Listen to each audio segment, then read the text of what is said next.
Howdy. I guess now we do our own open. There it goes.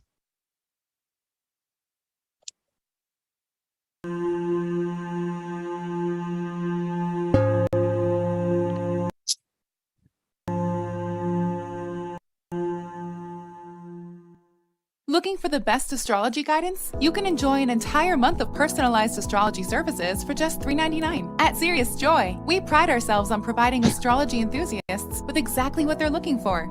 Daily personalized inspiration that speaks directly to the heart. Sign up today, and you'll receive personalized messages straight to your phone 7 days a week. And that's just half of it. You'll also get access to our exclusive members-only site with tons of amazing features. Experience the most accurate astrology service on the web at seriousjoy.com.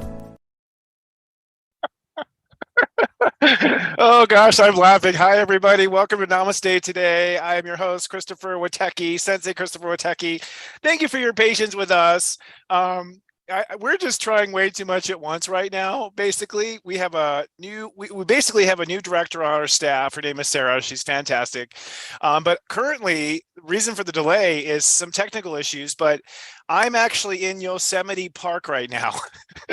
I'm not going to say what hotel I'm in. I was about to say the hotel. That's probably not a smart idea. Although it's a bitch to get here. I don't know if you'll get here fast enough to knock on my door, but I'm in a little hotel in Yosemite Park. I had my brother sprung on me this trip over the weekend, and my guides were like, "You got to go. There's something about 40 days of self-love. Like your heart wants to see this. You got to do it." And so I packed up all my studio lights and my laptop and an extra screen and everything else. And Sarah is directing in Denver remotely, and so you probably saw me on there in the corner as we were going live. So welcome. We're in a magical moment here, but I'm just listening to my heart. My heart said, I need to be at Yosemite this weekend and practice what I preach. But I also said, I cannot let my viewers down. I've got to be live on Friday night. And so bless my brother. He was at times going very fast to get here on time because we were stopped by rain and we were, animals are crossing and traffic and people, looky-looing with their cameras outside their windows and their cars. And so you can't get past them. It was crazy. It was super stressful, but it's going to be good from this point forward. Hello, everyone. It's so nice to see people. Maybe we can bring our chat on the screen. Yay. Thank you very much, Sarah. I'm just going to speak to Sarah on camera because that's going to be our communication style. We are in a very interesting time, my friends. It's so nice to see people. First of all, say hello. Hello, Burgundy Anderson. Hello, Erica E. I see you everywhere, Erica, and I love that you're so present. Hello, Kristen. Hello, Laura. Hello, Adam Turner. Thank you for being here, Adam. It's so nice to see you. Noelle, yay! By the way, our moderator is Noelle. She is in the chat. So if anyone has any questions or have any issues, report them to Noelle. Do like an @Noelle in the chat, and we will and she will address it. So we're super happy. We're here with our full staff today, and we are going live. So how is everybody today?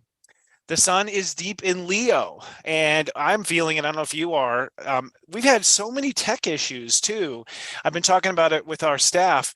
I kind of feel like Mercury's not retrograde. Mercury retrogrades later on, this month. But I kind of feel that because Venus is retrograding across the way from Aquarius, which Aquarius is electricity, I kind of feel like it's messing with the signals. I mean, we've been having tons of problems at Serious Joy, just little glitches here and there. Trying to go live just now, we were having little glitches. So thank you for bearing with us, but it's definitely an interesting time. So that said, it's great to be here, folks. We're going to have a fabulous day today. This is how things are going to unfold. I'm trying to be a little bit more structured in how I do things. We have our live chat on the right. We have our viewers here going live on all different platforms. We're on Facebook. We're on Twitter.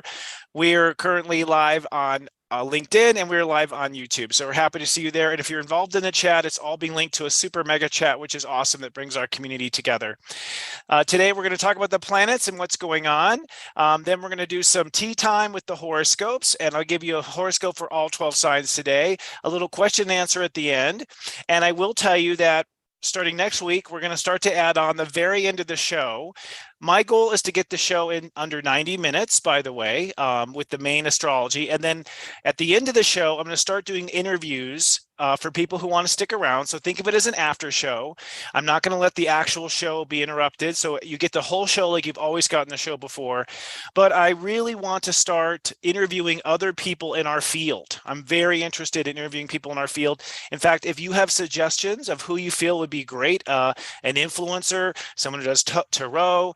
I mean, our first guest is actually a woman who does marketing specifically for lightwork practitioners, which is super unique. And we're going to talk about that next week with her.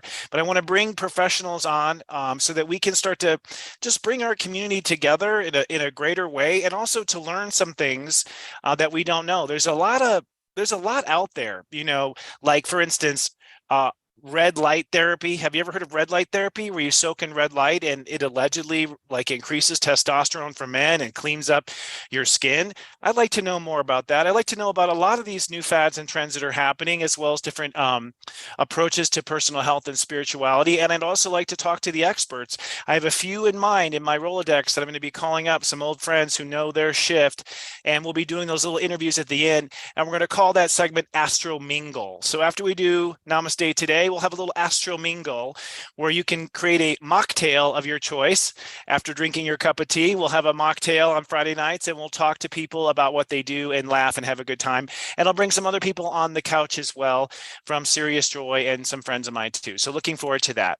So with that said, without further ado, why don't we roll the Zodiac weather and look at the 7-day moodcast.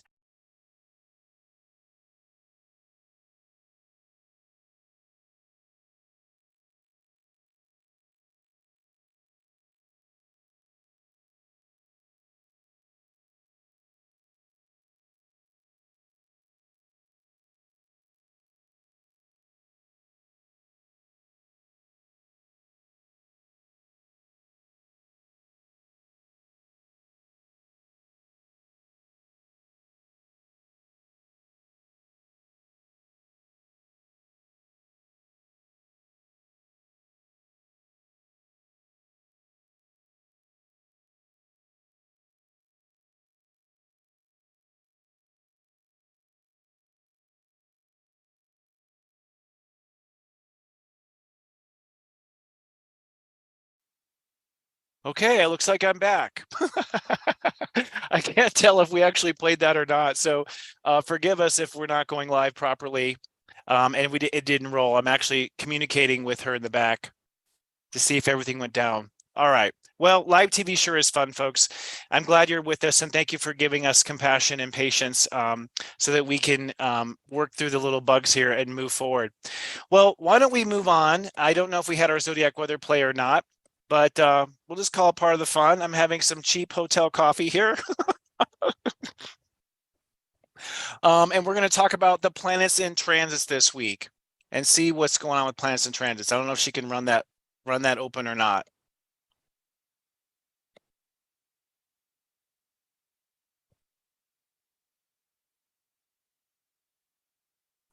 I do think we're live.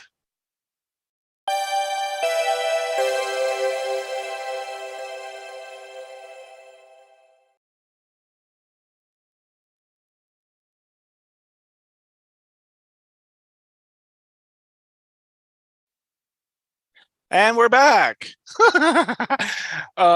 Again, thank you for your patience. We are trying to room with our control room across the way from Denver to Yosemite Park. Yellowstone, actually. So that said, let's dive into this week's planets and transits. I'm going to center myself real quick from all the excitement. So this week, we are moving into the second decan of the sun in Leo. And I've said this before, I want to do a little catch up. This is a very special time astrologically for so many reasons.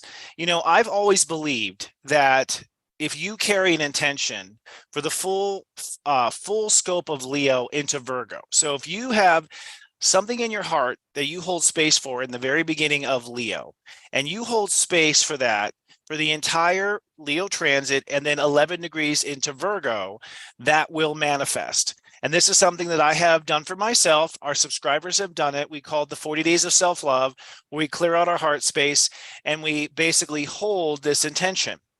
But what's really phenomenal about this year is I kind of feel like it's the 40 Days of Love on steroids astrologically, because we have other planets that are really spinning into the mix that we haven't had before. On the one hand, we have Black Moon Lilith. And Black Moon Lilith basically is your fear and your trauma, what you are afraid of. And we've had, I think, the bonus this year of having Black Moon Lilith clear out every one of our fears up until around step 20 before the Leo season began. That means that we were able to clear whatever may hold us back in our hearts from being able to manifest before we went through this 40 days of self-love. Now, that in itself, I think, is a miracle. But on top of it, we have Jupiter and we have Uranus in Taurus, which is the consciousness of manifestation. And that is also multiplying our potency of being able to manifest forward. So we have the normal manifestation period in place. We have Black Moon Lilith clearing out our fears and clearing out our issues. And we have Jupiter in Taurus and Uranus in Taurus innovating and manifesting, bringing fortune and resources. But on top of that, in this particular season, we have Venus retrograding through Leo, which allows us to simultaneously withdraw our heart's intentions or our heart's investments into the parts of life that does not work, and remove basically cut the cords and cut the strings to things that could take away our love energy and take away our manifest energy. So basically, we are being serviced in all areas. In other years, for instance, of 40 days, we didn't have anything that was helping us cut the cords that don't serve us anymore. We didn't have anything that was working on facing our fears so that our fears didn't sabotage what we were trying to manifest. We didn't have Jupiter in Taurus at the time. We did in 2012, but I wasn't very aware back then, to be honest with you, of the 40 days phenomenon. I had learned about the 11 steps 12 years ago in 2011, 2012. I knew the 11 steps to serious joy was the secret to manifestation, and I created something called the secrets to manifestation, which is the idea to carry an intention. But I hadn't figured out the time of the year where there was an auto manifestation that happens between Leo and Virgo. This is where we basically manifest our heartfelt new year. So this is the first time we've had the bonus of knowing that Jupiter and Taurus can also help us. And we've never had Uranus in Taurus in our lifetime. I mean, if you were alive in 1938, you did. So we've never been raising the stakes of manifestation at the same time. So for this reason, this is why we're calling this season Finding Your Inner Merlin. Finding your magic, because the universe is really sculpting for us the perfect metaphysics to manifest the heart's desires and the heart's dreams. And to give the 10,000 foot perspective on this, what I believe is that this is the moment where people who have the solution to the world's problems are coming into their power. And I have said this before, we'll talk about it. I'll show you a yad that's going on right now where the planets basically say that you are the solution to the problems of the world. That's what the yad from Pluto and Neptune pointing to Venus retrograde is basically saying. And I've always believed that there was going to be a magical time in our lifetime, a bit of a what I call re-evolution, where we take back our power as human beings. And this is part of the Pluto cycle, which we know about. Pluto has a 249-year cycle around the sun. And the last time Pluto was in these degrees of Capricorn, we were going through a major power transformation where it was basically a monarchy-based civilization. We were obviously a colony of Great Britain here in the United States, and democracy was born. And following our birth of democracy, France followed with a revolution. Now I think some 138 countries, I think, if I'm not mistaken, 138 countries are democracies now on Earth. But I believe these democracies now are under threat.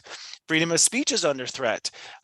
Freedom of our use of our money. They're talking about digital currencies that could be tracked. So losing our privacy, losing our ability to own land is starting to happen where, people can't afford it anymore. So for everything that we accomplished in 1776, we've begun to lose some of these democratic principles in our consciousness. And with Pluto moving into Aquarius, which was basically going on during the American Revolution, I believe that We are going to have a human re-evolution. I believe that we were born in one of the most important times on Earth, because this time when Pluto does a re-evolution, due to the internet, due to media, due to people being educated now and people being connected and wired together, whereas in the colonies, it was about 30% of the colonists that participated in the revolution. I believe this time it will be a huge percentage of the world that is involved in the human re-evolution. And that's what I call it. I don't think it's going to be a revolution with guns and ammunition. I think it's going to be a re-evolution of power. And it's also going to be a re-evolution of spirit, where we ascend to a higher level. So what's fascinating is I believe this is the moment that sets up for the power of the re-evolution, and people step into their power or into their place of where their position is in the human re-evolution. And that's because Leo, the energy of Leo, that's the heart's desires. This is the dreams. So Leo is the source energy, and Aquarius is where that energy belongs. So by participating in the 40 days of self-love, by raising your self-love vibration, by going for your personal dreams and going for the things that you dream about in life, you are in fact creating the Leo energy that the Aquarius will be based on. And as Pluto moves through Aquarius, and it will be in Aquarius for good by November of next year. So it'll be in Aquarius for good. In other words, it'll stay there for 24 years, which is a long transit, right? As Pluto moves up this Aquarius vibration, I believe it will be launching all these golden egg projects and golden ages intentions of people. And I believe it'll be the light and the gold of our heart and what we create, of which the re-evolution of humankind is going to revolve around. So that's the big picture of it in a nutshell. I believe this is the moment. This 40 days leading up to September is where people's personal dreams for what they're here to do will be launched. And those dreams will be what's important to the human re-evolution. So it could never be a more important time. And that might have been a heavy load to lay on you, but I believe all you have to do is what you're here to do. You know, I believe that our Excalibur, the sword of Excalibur, King Arthur's magical sword, I believe that sword is your personal talent. And every human being comes to the planet with personal talent. And if you stand up and you shine in what you are good at, and you lead by example in your community, and you lead by example in your sphere of influence, you are playing your part in the human re-evolution. You are a part of the solution from that point. And, you know, I'll just say here on a little bit of a soapbox that I have, let's not be deceived and pulled into fighting with each other. That is a huge trick of the shadowy side, to get us to be blaming each other for what's happening in the world, and to think that we are the problem. And that's not the case. We're not. We are just the citizens. We pay the taxes. We actually have all the power.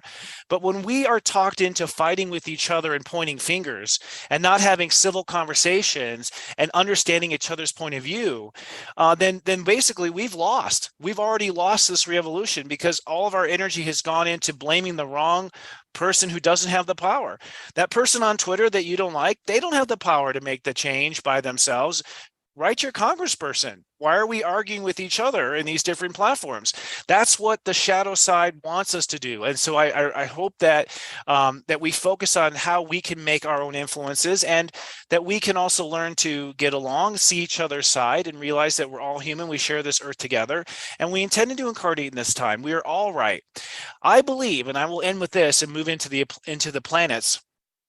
I believe that that hearts are naturally aligned. So if you follow your heart, let's say you are a Republican, or let's say you are a Democrat, if you follow your heart, not your mind or your ego, I believe we will find that we're actually on the same side. I think the only time that we're not on the same side is when we let our mind or our ego take over for us. And that's part of our own personal ascension responsibility here on Earth. I do believe, and this is the final reason why this moment is so important, this moment in Leo leading into Virgo, is that the way to be closer to God, the way to be higher in vibration, the path to the fifth dimension, liberation, the path to ascension, the path out of karma, the path out of suffering, to speak to Buddhism and enlightenment, the path to heaven, to speak to Christianity. That path is through the heart. By raising your heart's vibration, by loving yourself first. And then when you have so much love for yourself, it becomes infectious, and you start to naturally, organically love the plants and animals around you and love the people around you, and it becomes infectious. To me, that is the dream of the age of Aquarius. So with that said, where the heck are we in this journey to personal enlightenment and finding our place in the human re-evolution? Well, this week we're in chapter 2 of the Sun in Leo, and what we are doing is in chapter 2 are the teen degrees. The Sun this week goes from 12 degrees to 18 degrees, from 12 to 18.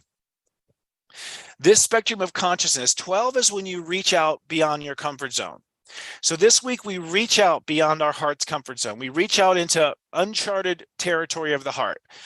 What does that mean in a practical sense? Well, it means, perhaps you've always wanted to sing for a living. Your heart's always wanted to be a singer, or your heart's always wanted to be a writer, or your heart is a poet and you know it, but you haven't actually published any of your work or tried to publish your work.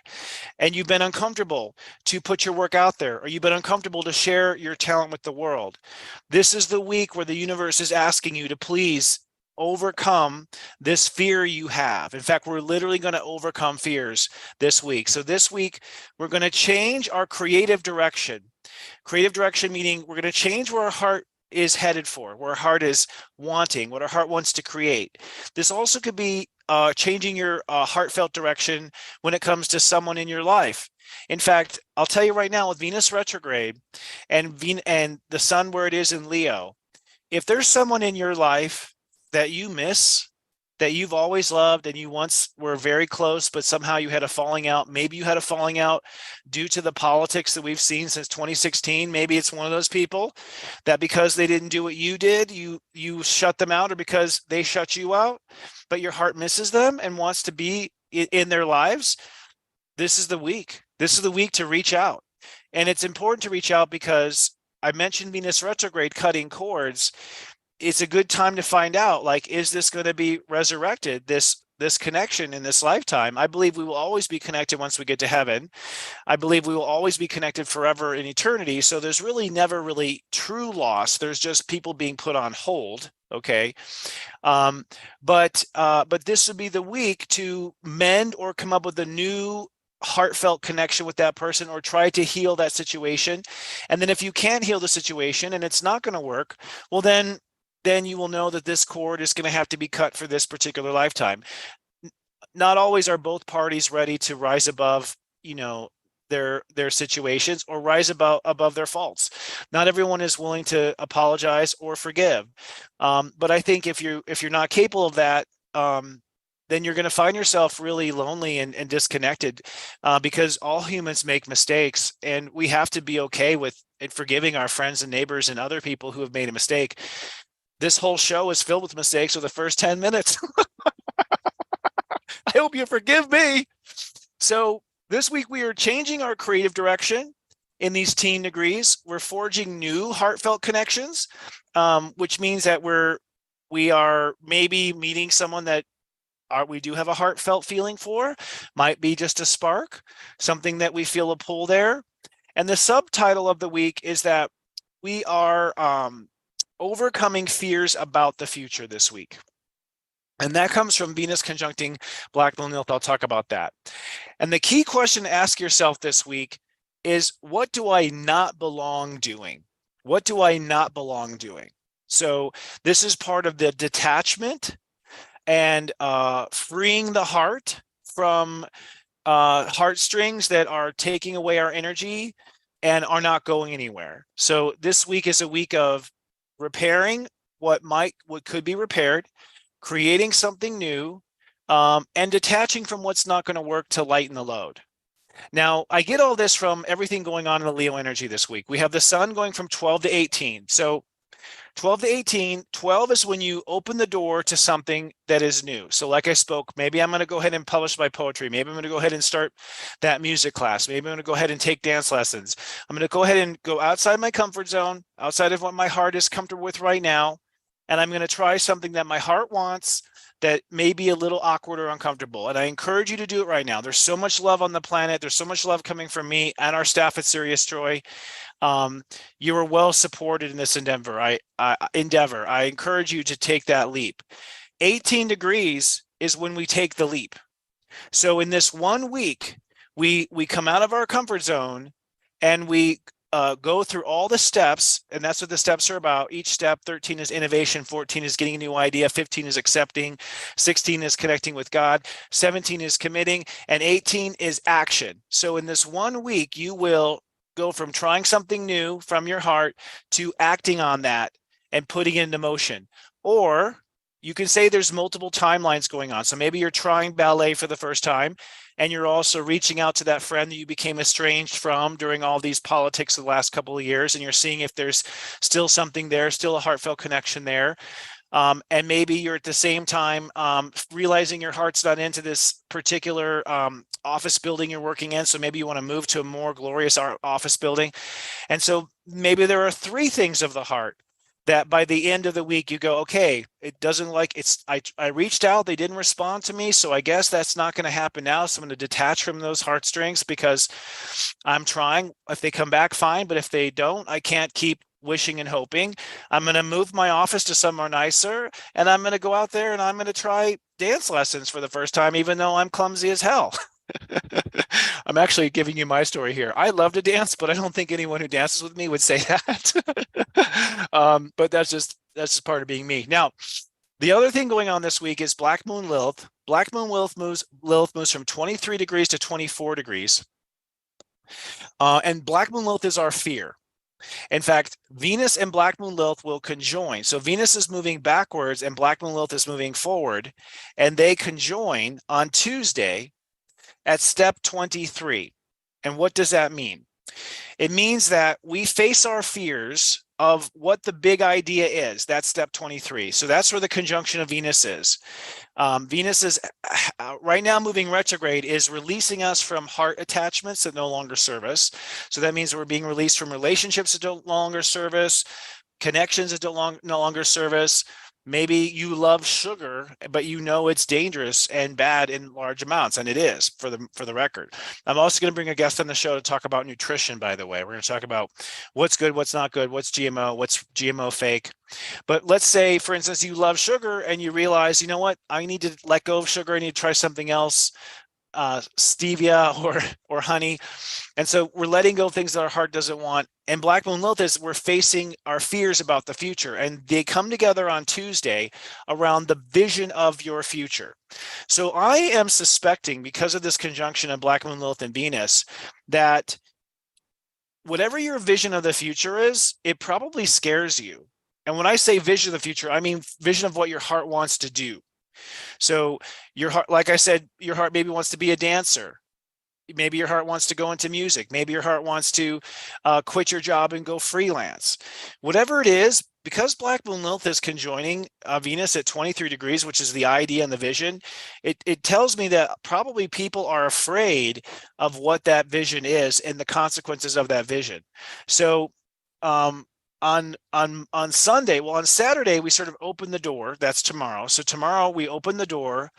On Sunday, we innovate, like, go, okay, I'm going to take this idea even higher. I'm going to reach out. I'm going to call about apartment buildings. I'm going to call about office spaces. I'm going to call about dance lessons. So on Sunday, we get the guts to take that vision higher.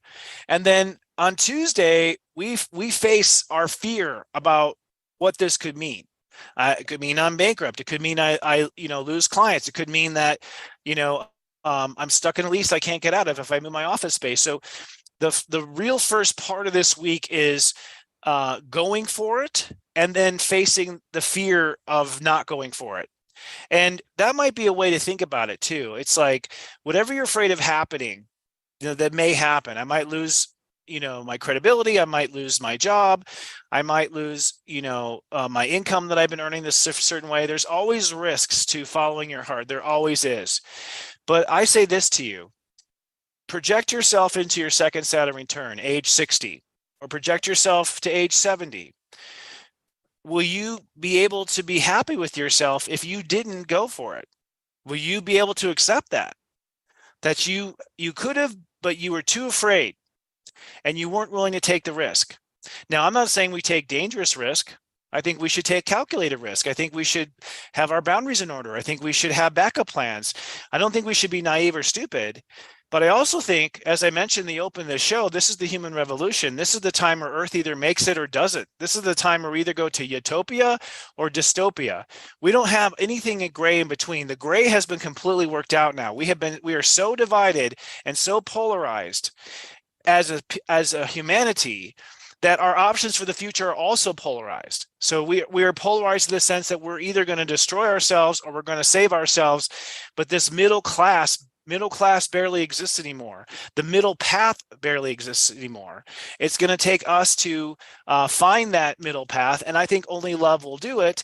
And I don't think you'll be able to raise the love vibration on this planet if you're stuck in a job you don't love, or if you're not pursuing what your heart loves, or if you're not going for the love of your life.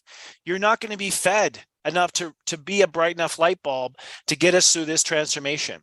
So I know it sounds too good to be true, but when you go after your personal dreams and follow your heart, you are doing the world the biggest favor you could possibly do. You are saving the world by loving and following a loving path. That is the greatest thing you can do for humankind, is to be in love with who you are and to be in love with what you're doing, because it's infectious and it spreads more than any toxin on Earth and faster than any virus that has ever been, we'll say, created. So this is the week where we have to overcome that fear. And I think that's the biggest hump. And that hump happens on Tuesday, right before hump day, which is ironic and beautiful and poetic as well. So Venus, and then Black Moon Lilith goes to 24 and Venus goes to 23. So they switch sides this week. And then we face the fear of accepting this as true. So accepting it as true is like, really, I'm going to be a politician? Really, I'm going to be a ballerina? Really, I'm going to go after my dream? So it's one thing to have the idea, be afraid of the idea. It's another thing to accept this as possible or accept this as true, for the heart to really take it in. And anyone who's been through a major change of life knows this is how life happens anyways. You know, like, I've been married. Have you been married? I didn't believe I was married until about 5 days into the honeymoon. Like, I couldn't accept it for about 5 or 6 days. You know what I mean? Like, it was such a big change of life. And that's in the step astrology system that explains this, what step 6 is. Step 5 is the idea. Oh, it's a great idea, but then your heart has to endorse and your heart has to accept it. So it's kind of 2 steps this week. One, that you face the fears of what the plan is, what the big vision is. And second, you face the fears of accepting what that may be. And that's the main architecture of what's happening in the high degrees of Leo.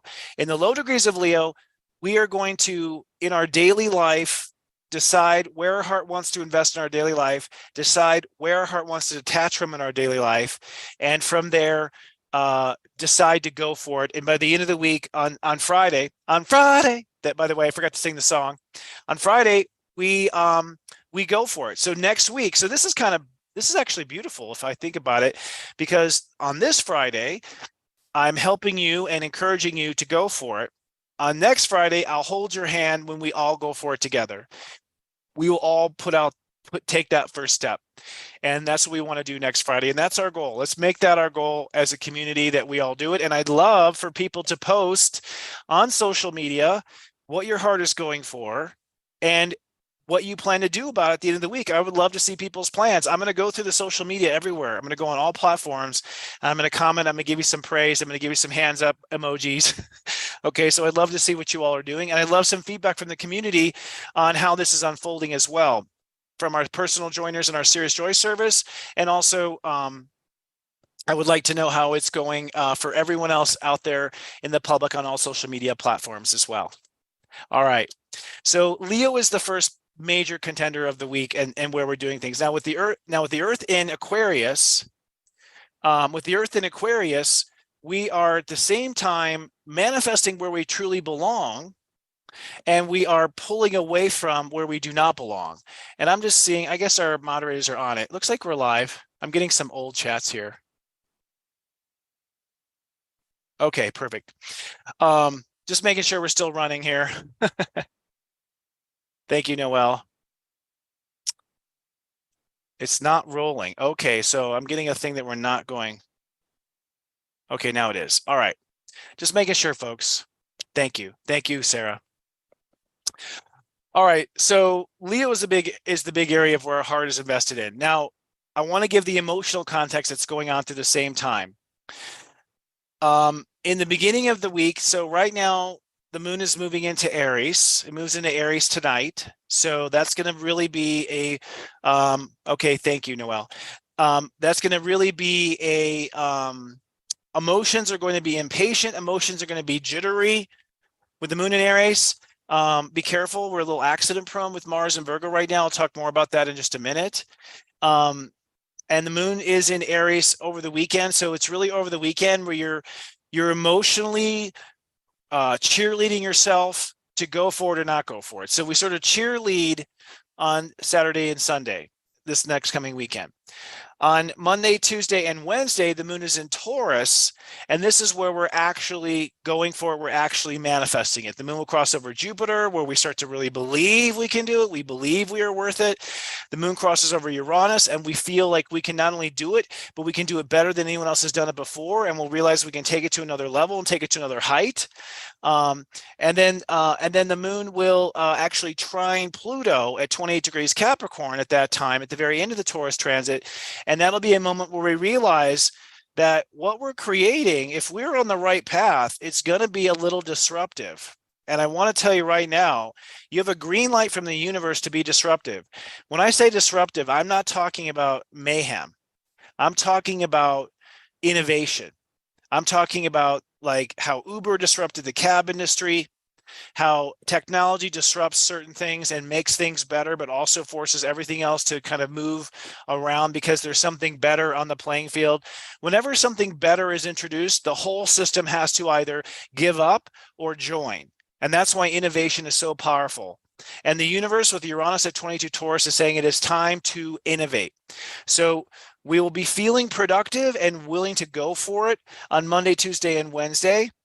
Then Thursday and Friday, the moon is in Gemini, and we start kind of processing all the details, the consequences, the conversations, the agreements, the associations, the contracts. So come Thursday and Friday, you're getting sort of you're getting all the details in order. You're getting the wrinkles ironed out. You're getting the facts in order. You're addressing anything that is not true or incorrect, and your feelings are sort of fixing things. And then we launch with the moon in Gemini on Friday. So next week on Friday, when I'm back live again, tripping over my technology, we go for it and we put the message out there. So if you are planning to make an announcement of your intentions, make it next Friday. Okay, so if you're going to do something, and this is a wizard secret, I always get everything ready and the cake in the oven, and I don't announce the cake until I have pulled the cake out and put it out to cool. So I never make an announcement of something I'm manifesting until it's already created and nearly ready to serve. So you can smell the aroma of what I've created. And hopefully it smells like roses, but hasn't always. So, you know, because what we're doing as far as our creative life right now is so, you know, profound, you want to keep it in the bag, and because it's heartfelt stuff and people are facing heartbreak right now and where their heart has been broken by things, some people are not going to be able to support you. They're going to be a little jealous, a little envious, and that's just human nature. And you don't want, you know, their telepathic thoughts sort of like, you know, talking you out of it, or their ego reacting wrong. So it's better to keep things, I think, private until you're ready to release. I really think that's the way to go. So that's the emotional tract. And then on Saturday of next week, we'll talk about this next Friday. Saturday is the whole like, oh my God, what have I done? So Saturday is the like, holy shit, oh my God, what have I done? So we sort of emotionally cope with the fact that things are changing by next Saturday. And that's the emotional story of the week. All right. Now Jupiter in Taurus. So I already talked about this week with Jupiter and Uranus in Taurus.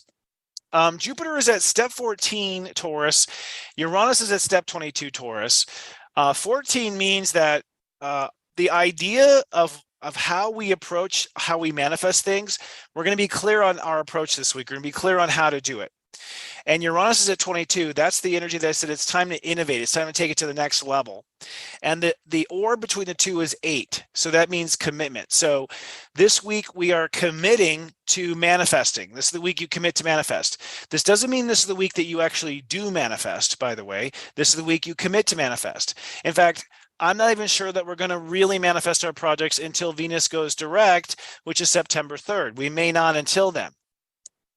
However, we will commit, and committing means go ahead and spend the money, go ahead and sign the contract, go ahead and bring on the team, go ahead and write up the Bible, go ahead and write up the synopsis, go ahead and frame everything that needs to happen this week. And like I said, be very clear and be innovative.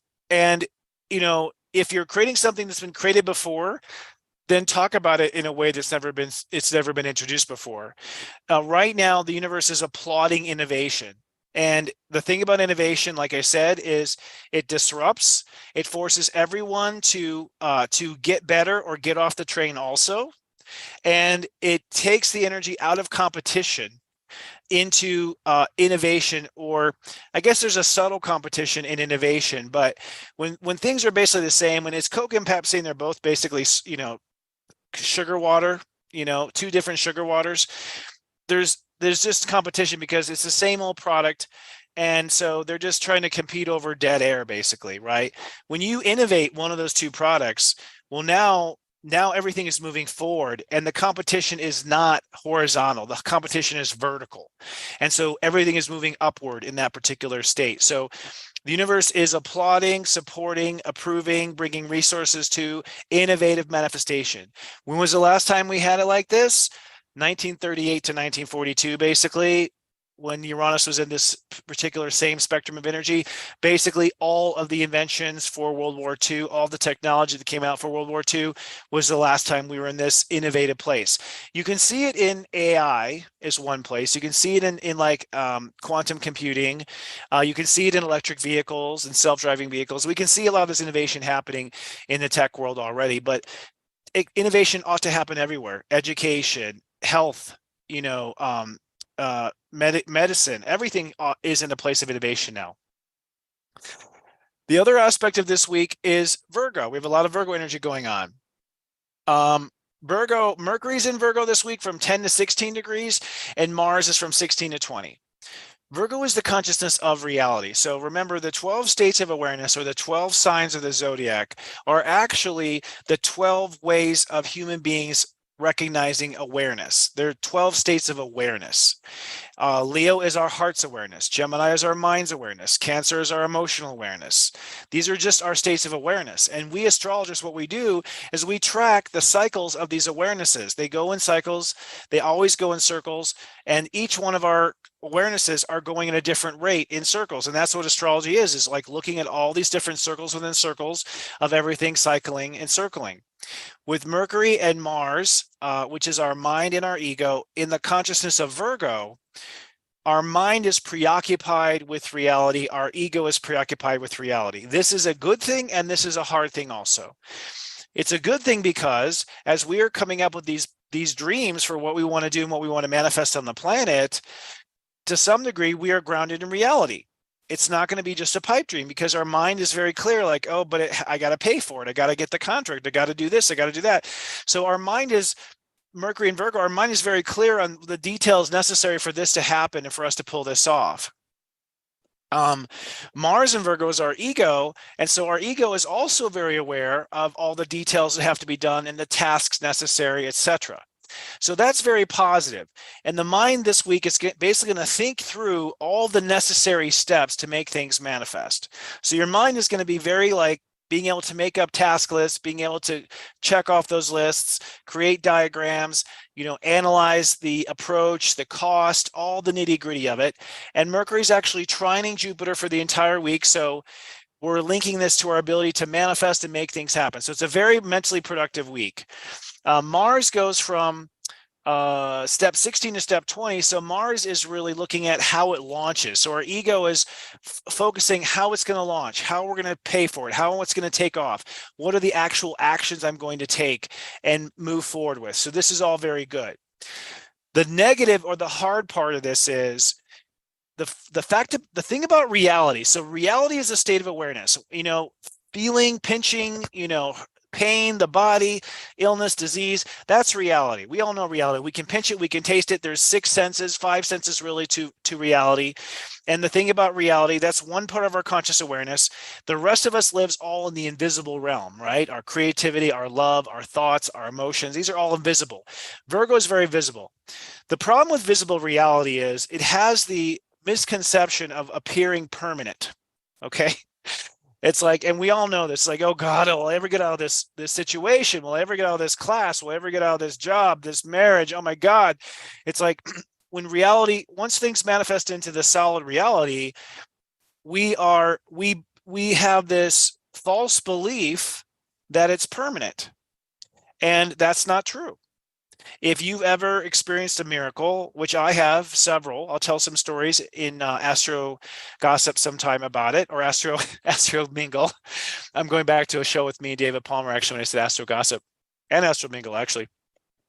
I'll talk about some times where I've actually been witness to miracles. And, miracles, you can't expect someone to believe that you've seen a miracle, but you can pray to see your own, and then you'll know that they're real. But my point here is that we're in this big dreamy consciousness of all this Leo energy of one day I will, and I'm going to sing, and I'm going to dance, and I'm going to be the answer I've always been looking for. And we have all this energy in Taurus, which is like, we can do it. I'm thinking of the Bionic Man, we can build him better, so we have this idea that we can build it better. And then we get sometimes stuck in the fact of where we are. So one of the warnings for this week is, when you look at your life how it is now, give it a big kiss, because it's going away. It's not going to stay this way. It's going to change. But our minds will say to us, it'll never change. Our ego will fight and resist and think like it can never change. And so one of the strong points of the week is to not get caught up in how your life is now, because it's not going to be this way in the future. And I know how real it is, and I know how set in your ways you seem to be, and how impossible you think. Honestly, I'll tell you right now, I'll give you an example. When I decided to go to Yosemite this weekend with my family, when I thought, I'll bring all my lights and my equipment to the hotel room, I was like, oh, it's impossible. I can't. It's too much. It's too much. That was where my Mercury and Virgo took me. And I started whining, and then something snapped me out of it. I'm like, wait a second. We're talking about an extra suitcase. You know what I mean? Like, yes, you got to break down everything you've created, blah, blah, blah. It's like, but my mind was making it into such an impossible task. And that is what I'm saying is the thread of the week, that our mind and our ego, our mind is the smartass, our ego is the dumbass. Our mind and our ego, the smartass and the dumbass, could team up on you and try to talk you out of going for this by overly emphasizing how things are and overly emphasizing of what's real and how things are. But I go back to colonial America under British rule. Yes, we were under British rule, but we became a democracy.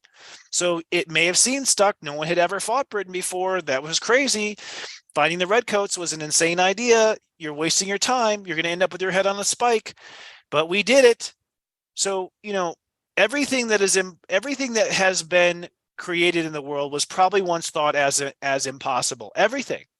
It's impossible you can fly from coast to coast in 3 hours. It's impossible you can talk into this thing and your voice will be transmitted.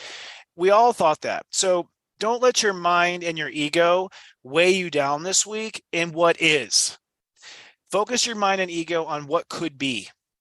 That's where we have to focus on, is what could be. This is a time to look past the obstacles and onto the horizon of possibility.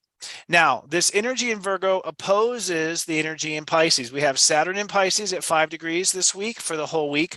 We have Neptune in Pisces at 27 degrees for the whole week. They're both retrograde, and their orb is 22, which is innovation. The orb is the distance between the two planets. And the step system actually defines what that means. Step 22 means that overall in the Pisces spectrum, we're going to see an innovation in our spiritual story. We're going to come out of our karma this week. As long as we have this particular spread, we're going to break through our karmic patterns. Your karmic patterns are your spiritual memories of how it's always been done. If you don't believe in past lives, you can just say your childhood, that we have a subconscious from the way we were raised from our childhood. We have subconsciously absorbed all these different things. We're subconsciously motivated by certain things. I believe that we're subconsciously motivated by our past lives. I believe our childhood is a recreation of our past lives, so that in essence, those subconscious feelings in your childhood are actually a summary of your past life history. That's what my personal belief is, but this interpretation is open to both points of view. If you don't believe in past lives, fine, your childhood and what you experienced in your childhood.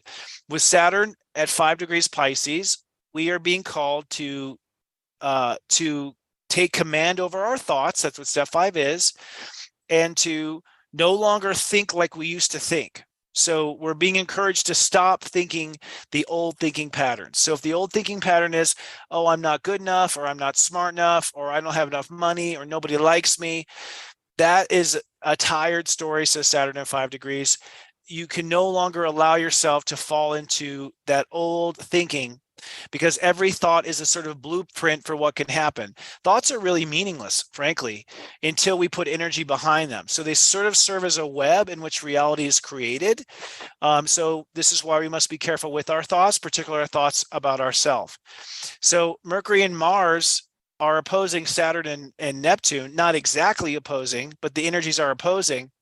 And this means that your mind and your ego could get pulled into the old karma in the Pisces energy, or they could break free and trailblaze a new path in thinking and a new path in taking action. So I have a saying, as long as you respond differently to the old situation, you will break free from the cycle if you respond differently. So it's important that our mind responds differently this week, that you don't fall into the same rhetoric in your head and the same thinking. Come up with a new word. And if you insist on insulting yourself and you insist on being negative, well, at least use new words. Okay, because new words will still break you free just a little bit from that spell you keep putting on yourself and the hypnotism you keep hypnotizing yourself with. By changing the words you use, the abracadabra is less powerful. But the Neptune in Pisces and Saturn in Pisces energy does say that we have the potential to break free this week out of our karmic pattern. And that's on 2 levels. One, the Saturn level is breaking free from the way you treat yourself. So I've always abandoned myself, or I've let myself fall into addiction instead of facing my pain and my real feelings, or I have not really motivated myself in moments when I knew I could change and I didn't. We have this thinking and these patterns with ourselves that have kept us stuck. Again, Saturn in Pisces says we're ready to cut those karmic cords now, forever. And again, this is what I'm saying with Mercury and Virgo, you can get caught in this whole like, oh, life is always this way.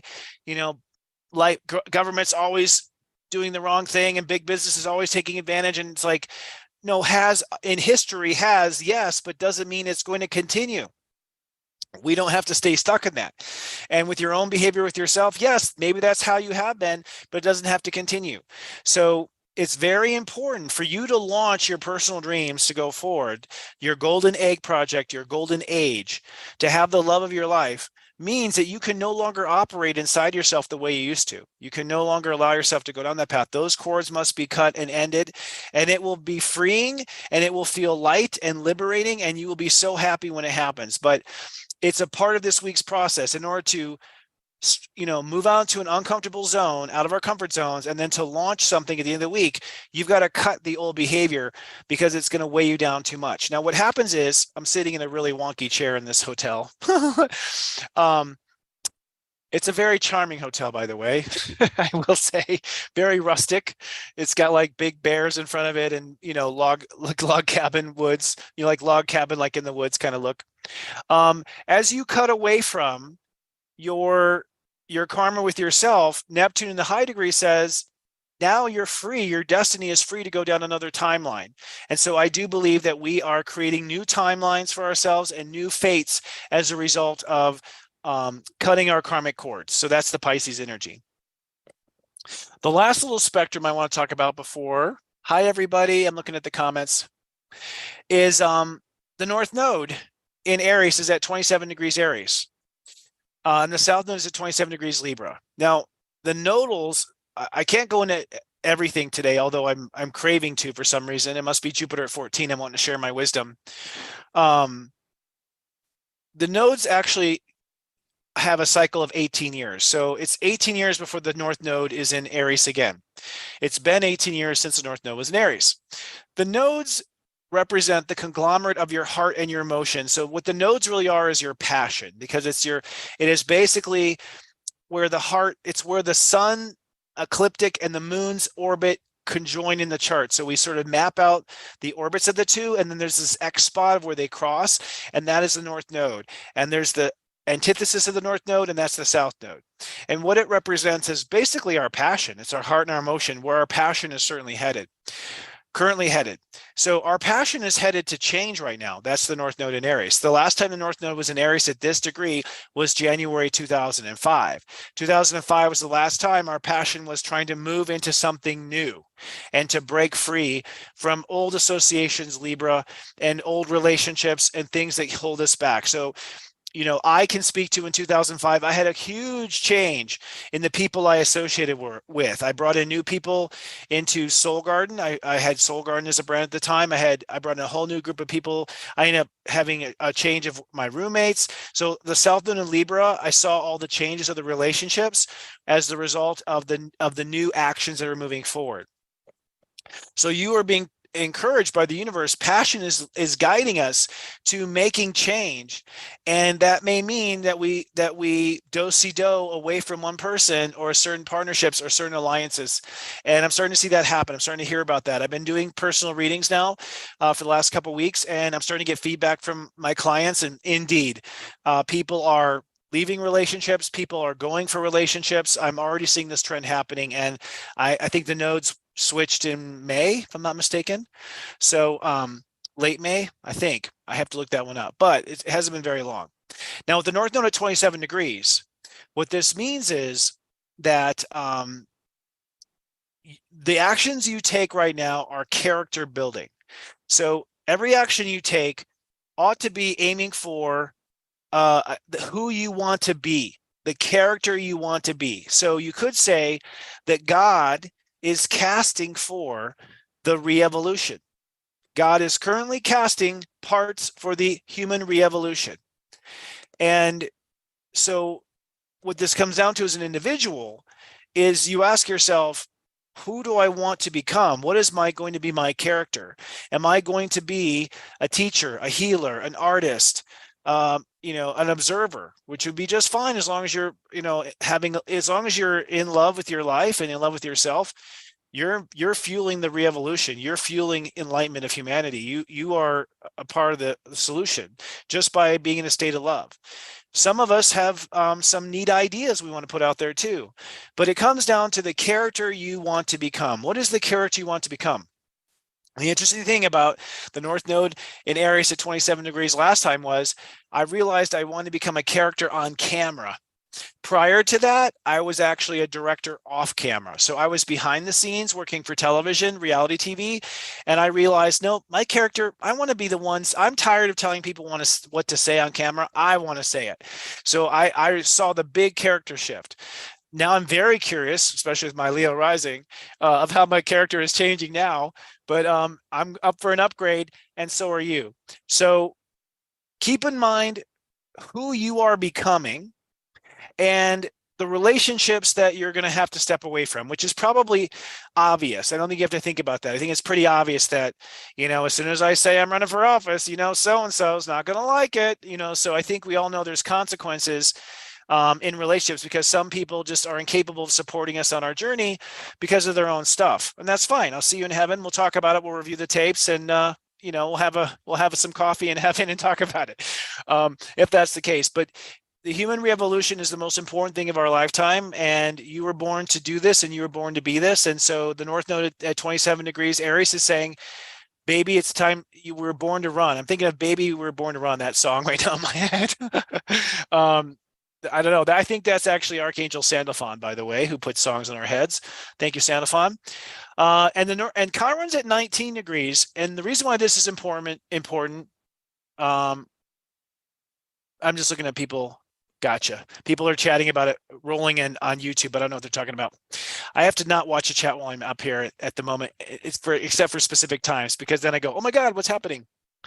The North Node at 27 Aries is saying, hey, it's time to be this character. It's time to move forward. It's time to do it. But Chiron at 19 is allowing us to heal the times in our past that we have failed at things.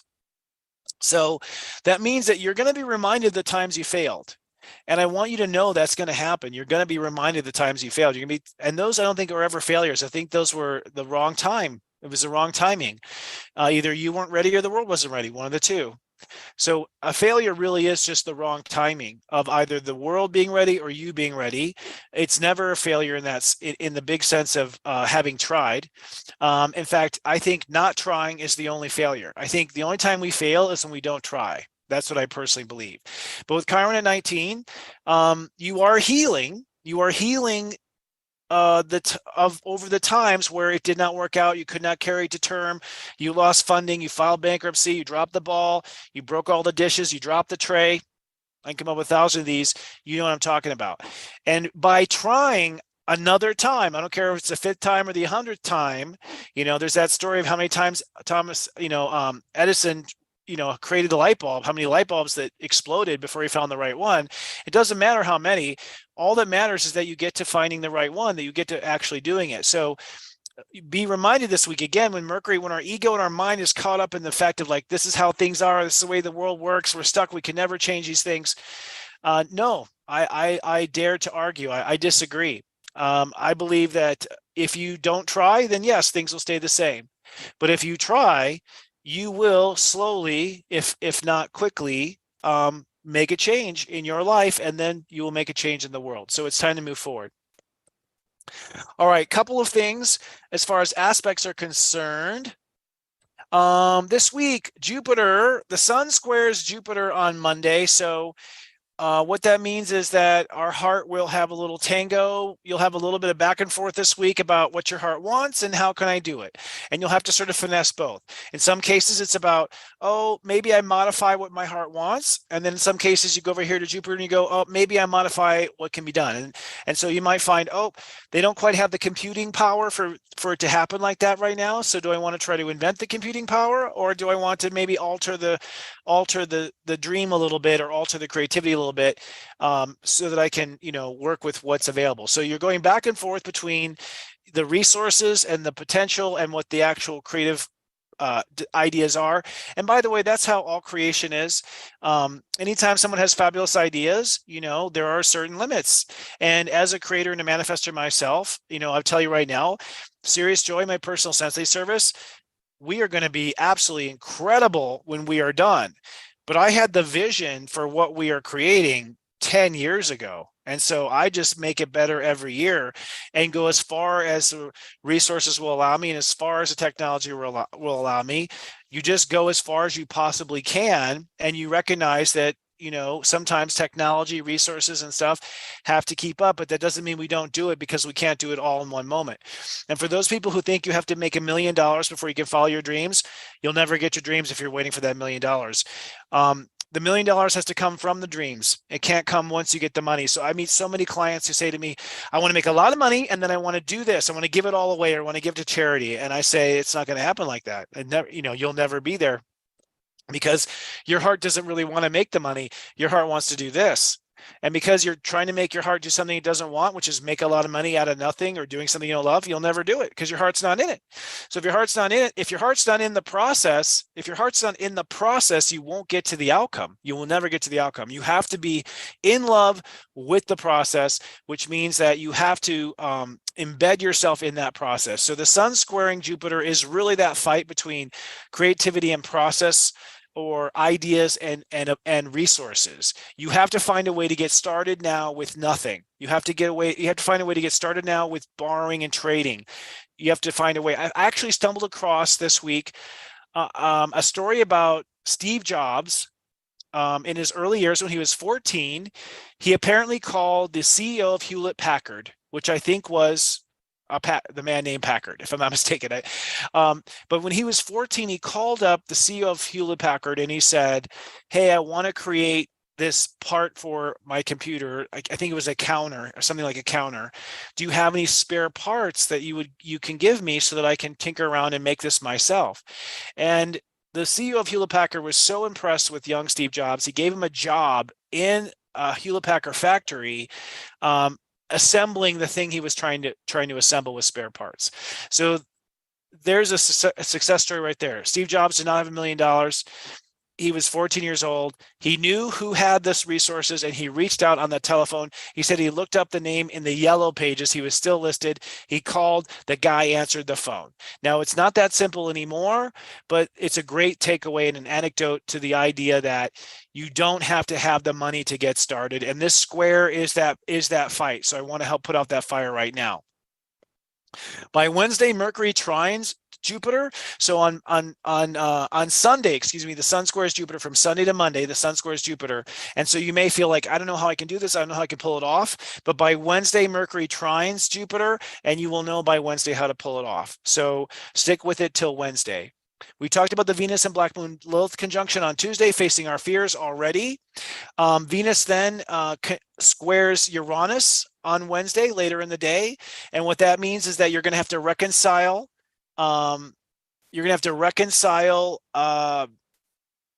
Innovations and creative ideas. So this is sort of like, oh, I want the car to fly. And it's like, okay, it will fly, but it can't in the first version of it. So, I go to Elon Musk in this sense, one of the greatest innovators of our time. He wanted the first Tesla to self-drive. It's still being worked on. It's still being perfected. So you do what you can and you innovate as far as you can innovate, but you also alter the formula and the blueprint as necessary to meet the expectations of what's possible right now. All right. And you say we're going to do it. And that's the way it's going to be. Yes, I do. Okay, we're going to try the Zodiac weather before we go to tea time, as was just communicating with Sarah. Thank you, Sarah. And then this is what's really exciting, and then we're going to go on to a couple of things.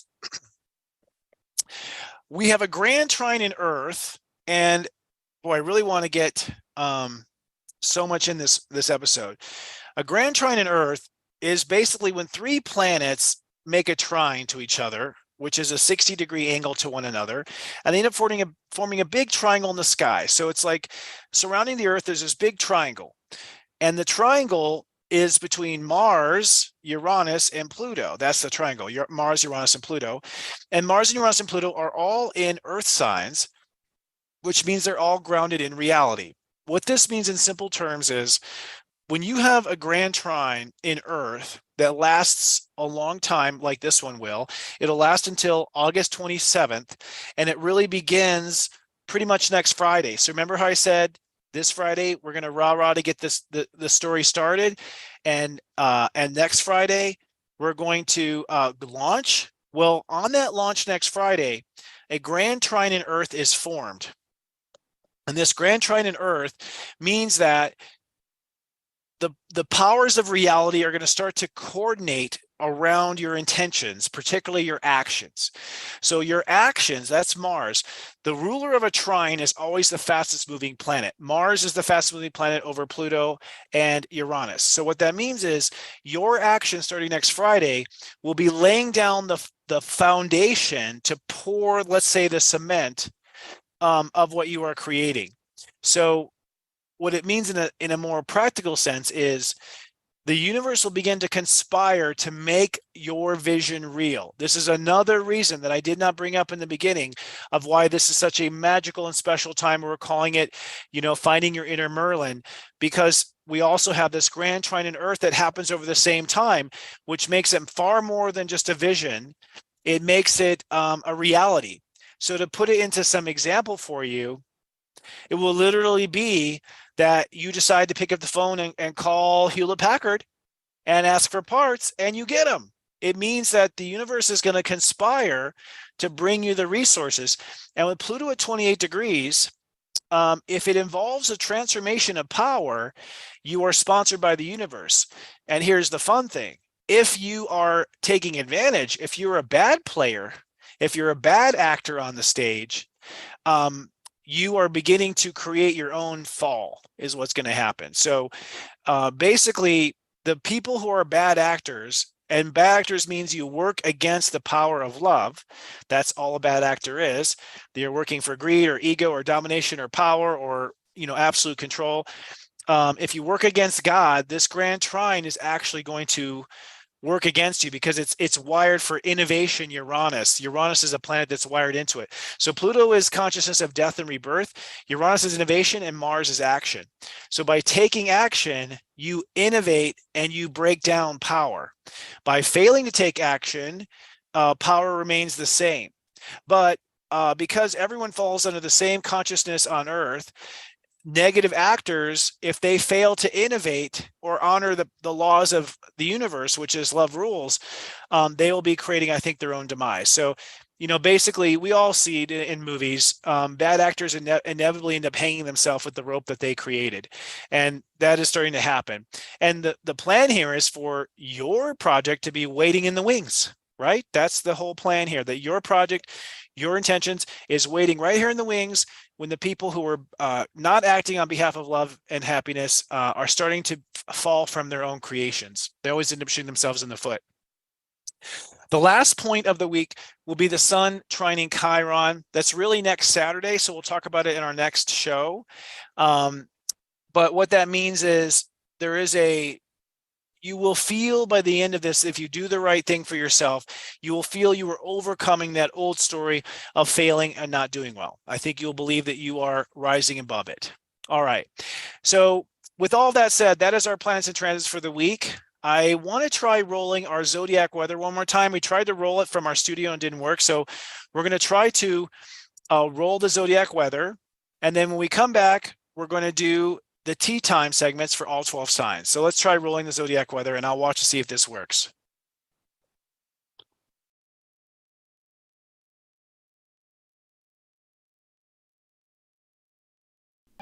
This zodiac weather is from Saturday, August 5th to Friday, August 11th, 2023. Looking at your weekend forecast, the weekend's all about opening up new doors of possibility and innovating your options. Let's drill down. On Saturday, it's cloudy with the chance of butterflies. Butterflies as a good thing. Jupiter rules the day, which means your creativity may open up to a new level you never imagined. And with the moon in Aries, you're ready to go for it. On Sunday, it's cloudy with the chance of lightning. Lightning means inspiration, and that comes from step 13, which means Uranus is ruling the day, raising your creativity to possible genius levels of innovation. And with the Sun squaring Jupiter, you're also turning a corner on your manifest potential. Now on to your 5-day mood forecast for the week. On Monday, it's partly cloudy and humid. Step 14 rules the day, which means our mind is the ruling state of awareness. You're clarifying your creative perspective. But the reason why it's humid and somewhat uncomfortable is because Venus retrograde is conjoining Black Moon Lilith, which means you're opening up to facing some big fears. But with the moon in Taurus approaching and crossing Jupiter, you'll likely have a new philosophy about manifestation that you can take to heart. On Tuesday, it's sunny and flexible. Step 15 means Venus is ruling the day, so you're opening up your heart and accepting the new options and the odds of your success. It's also a great day to face relationship issues, and with the moon in Taurus, you're manifesting those changes into a permanent setting. On Wednesday, it's sunny and faithful. Step 16 means Neptune rules the day. This is the day where you are connecting to your spiritual purpose. And with Venus squaring Uranus, this probably means you're going to take that purpose to a higher level. And with Mercury trining Jupiter, you're likely going to manifest it in new ways. The moon shifts from Taurus into Gemini, so much of your focus is on your inner dialogue. On Thursday, it's sunny and now solid. Step 17 means Saturn is ruling the day. This is a day to commit to your new creative direction or love direction in daily life. And then comes Friday, where sunny and moving is our prediction for the day. Step 18 Leo means Mars is ruling the day. You're ready to kickstart new creative pathways and get your plans in motion. And a grand trine between Mars, Uranus, and Pluto in the Earth signs means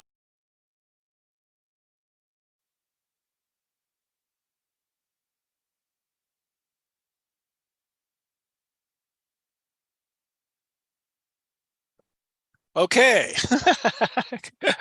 Did notice it going out there. I was chatting there with our with director. 1 second, folks. This is live TV. We're getting caught up with the streams and things like that. Well, we're going to move now into our tea time segment. Let's see if we can roll our tea time intro. The first one did roll.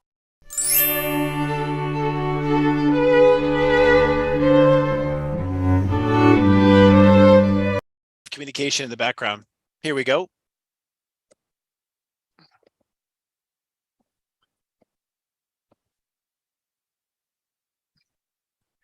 Okay. I saw a comment just now that someone said that they thought today was step 12. Actually, today was step 11. Friday was step 11, but we moved into step 12. I actually think we're in step 12 right now. I'll just look for giggles here, as they say, shits and giggles, right? Where are we at? We're at 12. Yeah, we're at 12 now. We moved to 12 in the afternoon today. So today for our tea time segment, I'm going to talk about several things going on, but I want to show you just one chart here. I want to share a screen and show you one chart of what the planets are looking like. Here we go. And what I'm going to actually do here is just the sun squaring Jupiter. So this is Sunday, August 6th is coming up here. Actually, there's two charts I want to show.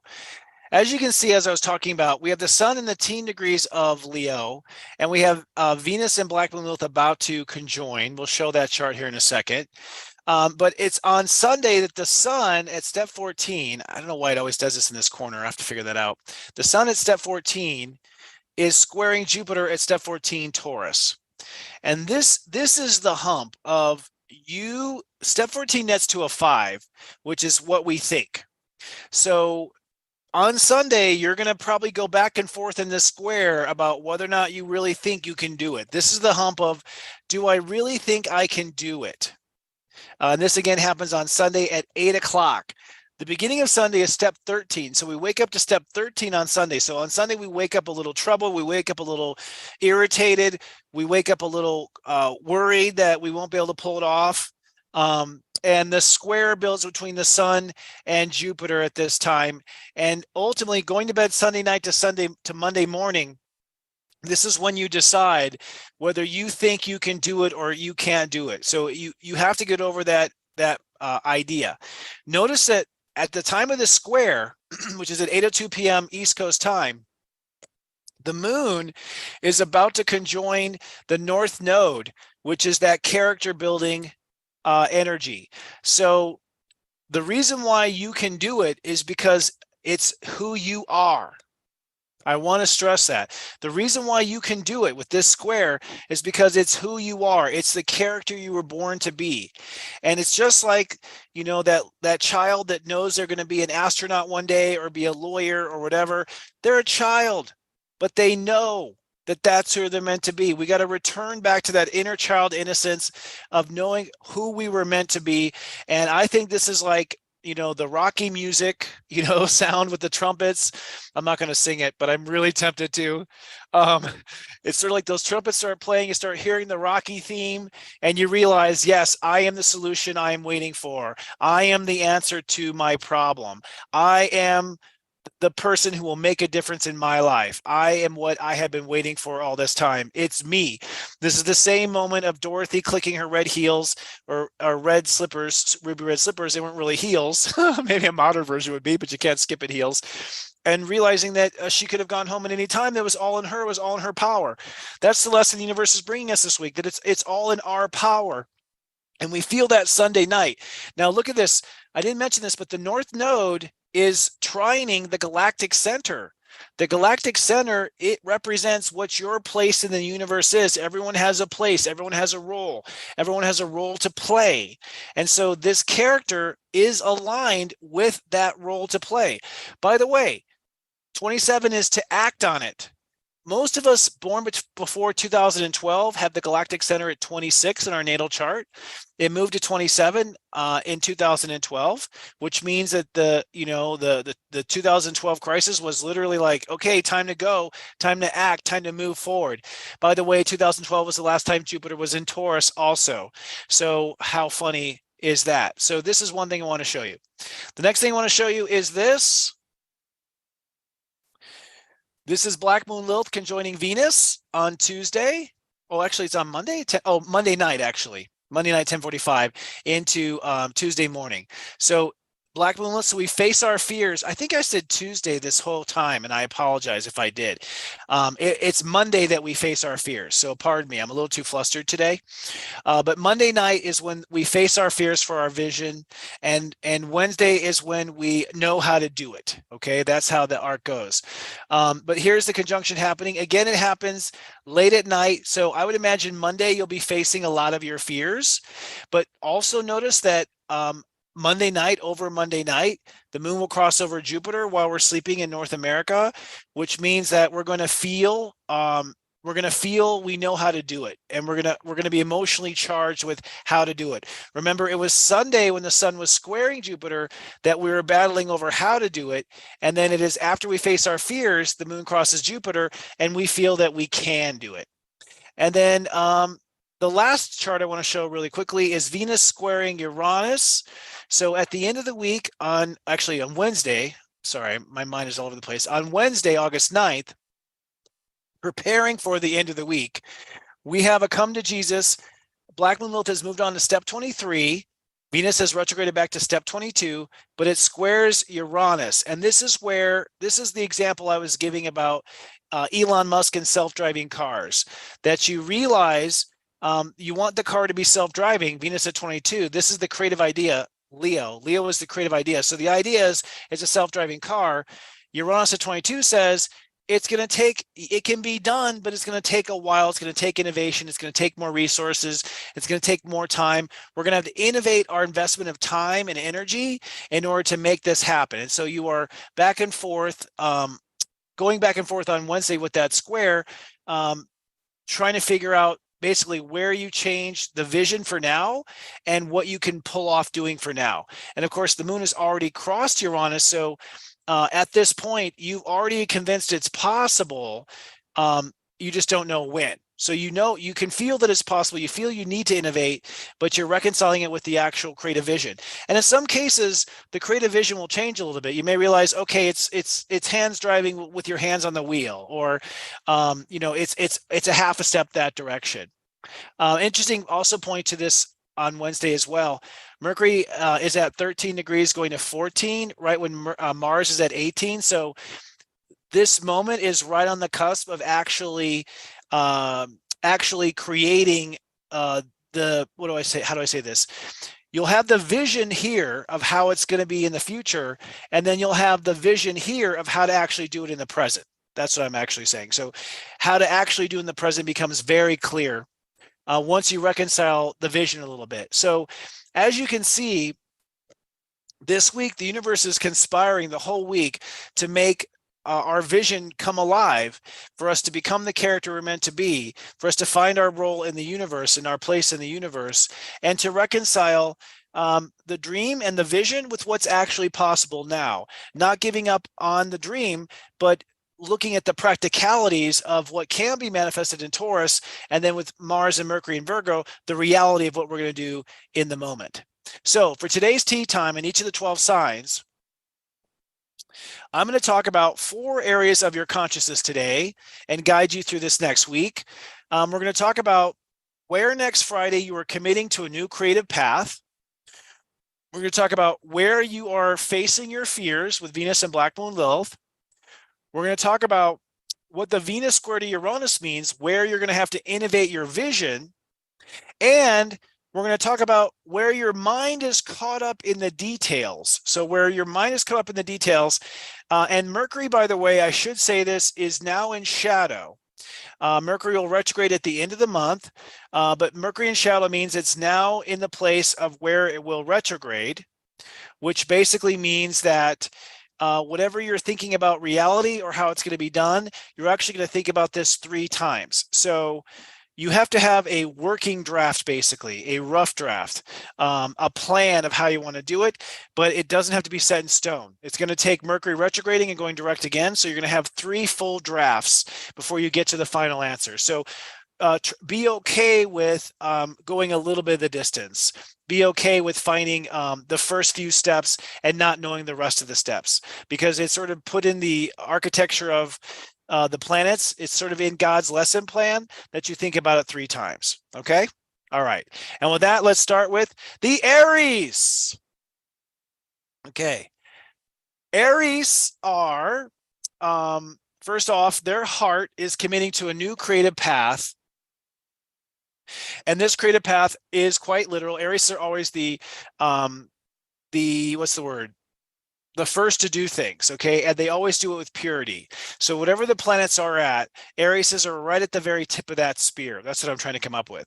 So you are literally creating a new creative direction in your life. You are literally going to act out a new love affair. You're literally going to try to have children, which is the highest form of creativity that we want. Next Friday, you want to go for something in your daily life that your heart is behind 100%. You want to go after something that you are dreaming about. All right. Now, you will have to face fears of your dreams not coming true. You will have to face fears of being rejected. You will have to face fears of it not turning out the way you expected. So you have to face your fears about whatever this big vision is. Part of you may feel like it's impossible.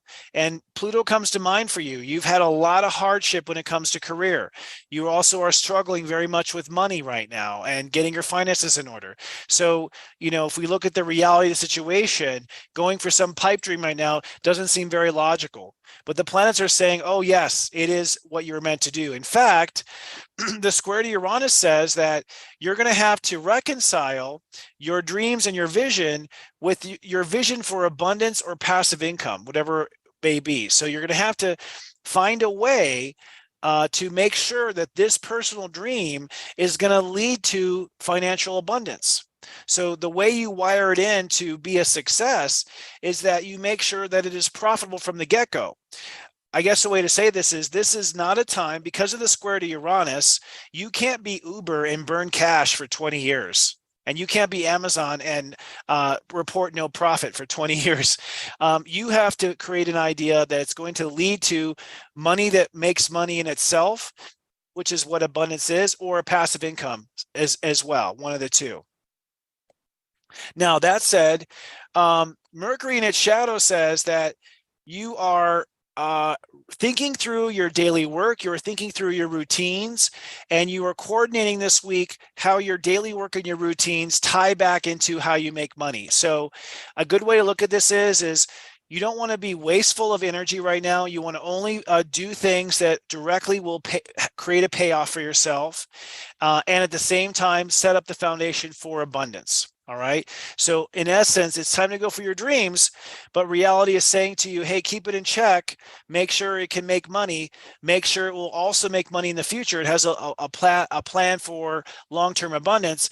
But as far as what the work routines are and what equipment you use and stuff, this is the Mercury retrograde space. You're going to think through this at least 3 times before you have that work routine really down on how it's going to happen. All right. And remember, the North Node is in your sign.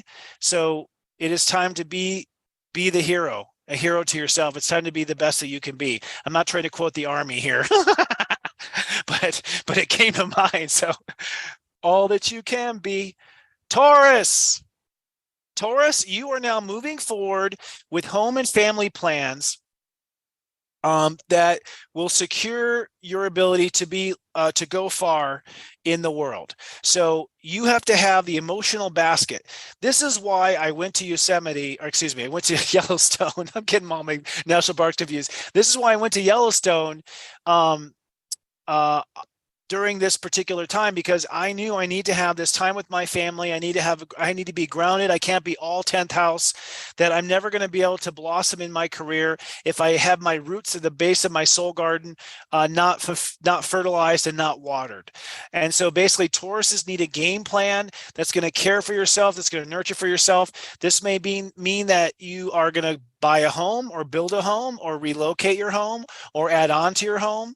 But it's time to build that nest, basically, Taurus, the golden nest that will house the golden egg. Or because it's Leo in your fourth house, frankly, your castle. So you will be facing fears, Taurus, around issues of home and family, issues around where things have gone wrong in the past with your home and family, or where things have gone wrong in trying to be secure. You have to face fears where your ideas before have made you less grounded instead of more grounded. So facing fears of what this big vision is. Maybe you're afraid of being able to pay for the new house or get the mortgage, but you have to face the fears that may prevent you from manifesting this castle. All right. Now, where it squares Uranus for you is with your character and your action plan. Basically, your new home and family has to be in line with the character you're becoming. You can't be like someone else in the outer world and someone else at home. They have to be working in the same alignments now. And that's not something Tauruses have done before quite often. I think a lot of times Tauruses are like a certain person in the world and they're a certain person in the family. You have to coordinate these two parts of your character and recognize that your home life has to allow for you to become who you're going to be, and who you're going to be cannot get in the way of your home life. So they have to be able to work well together and be coordinated with one another. When it comes to Mercury and Virgo, what you're going to be rethinking is the actual details of the creativity. So who ends up getting casted in your film? What does it look like?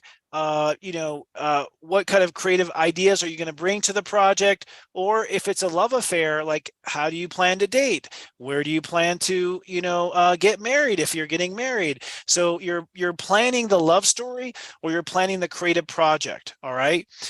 Your life purpose is shifting a little bit, but with the North Node in Aries, it's important to remember that you must now act on faith and be that character you want God to see you as. So as far as the character you're becoming, Tauruses sort of show off for God.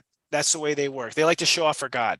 So you're going to, so that's what to think about. Like, what's that conversation going to look like when you cross over the pearly gates? It's time to be thinking in those terms. And the last time you thought in those terms was 2005, which is basically your spiritual mission. Geminis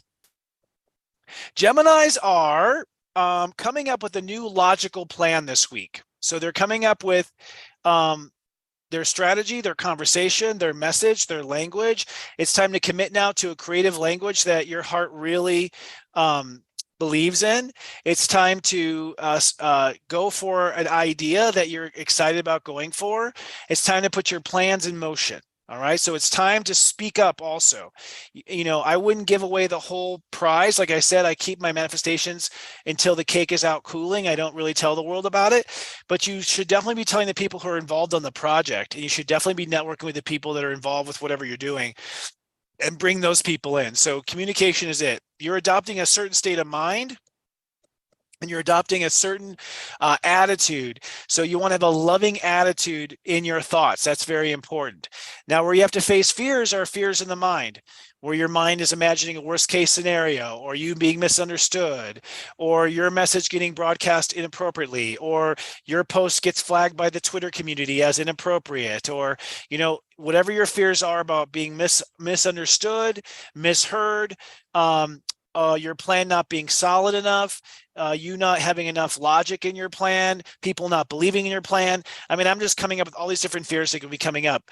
So you're facing your fears in your mind about the big vision. That's what has to happen. Now, when it comes to your innovation and squaring to Taurus, these ideas have you have to also maintain faith. So you have to have faith in yourself and in the world, and you have to have these ideas, and the ideas have to work with the faith. They can't work against the faith. So you have to reconcile between, where your faith is and where your ideas are. If you don't have faith in it, it probably is not something you should be going forward with. Right? You shouldn't be going down that path if you don't have faith in it. And if you have a great idea and you're all caught in fear, you really should overcome the fear and turn that into faith, so that the idea is supported by your faith. So your faith and ideas must be in alignment, and you are innovating your relationship to God and your relationship to angels and your relationship to your fate and destiny as well. So you're on the path of your fate. Now, where Mercury is thinking a few times and through the details, your mind is really focused about your feelings right now. Your mind is focused about your family and your home life and how you're going to live. Your mind is very focused on emotional security. So you're doing a lot of processing around emotional security. And Mercury is trining into Jupiter, which means that emotional security also has to be working with your faith as well. So having faith in how you feel and feeling good about it. I bring up the Mercury because you're going to have to think through the home, family, and emotional security at least 3 times. It's going to be a while before you really feel super secure about all these changes going on. So give yourself the time, the patience, and the forgiveness for whatever you may not get right. Be forgiving and compassionate with yourself. Cancers. Cancers are, their heart is now moving forward with a new business, a new revenue source, or a new creation or manifestation. So you're literally going to create something. By the end of this Friday, I'm expecting Cancers to create something and to be on the path of creating a new project, a product, a service, maybe applying for jobs. So it's time to go for what your heart wants. It's time to go for what how your heart wants to make money. All right. Now, this, you have to face fears, of course, of bankruptcy, facing fears of finance, facing fears of your credit score being high enough, facing fears of having the resources to pull it off, facing fears of, being able to make it into something profitable. So all the fears around failure around money and profitability, or failure around value, or failure around getting the price you deserve for what you're creating, those are the fears you have to face this week in order to get on the path of manifesting your money. So face your fears with a real plan. With the square to Taurus, you have to reconcile how this changes your role in society. So who you are in the world has to be aligned with how you're making money. And this is not always an obvious thing. A lot of Cancers are not making money for what they do in the world. I know a lot of Cancers that like to help in the world. They like to be there in the world, but they're doing it for free. They're volunteering. They're not making money doing it. And so the planets are saying, no, you need to make money being that angel in the world. You need to make money being that caretaker in the world if that's what you're going to do. It cannot be a volunteer thing. It cannot be a hobby. And you may say, well, that's exactly what I want. That's the problem. Well, the universe is saying it's time to work out that problem now. And where you're working it out is actually around the money. So it's not who you want to be in the world that's an issue. It's making money from it. And the creativity is there. The Venus retrograde is helping you withdraw from certain attachments, old attachments to revenue streams, so you can really focus on making money. Now, if you're in an existing job and money is not the issue, then it's about being productive in the job. It's about making more with the job. It's about showing your value in that job and making that job, raising the value of that job and raising your value in that position. And again, without also staying on the path of innovating your place in the world. Now, with Mercury in Virgo for you is literally how you think. Cancers think like Virgos.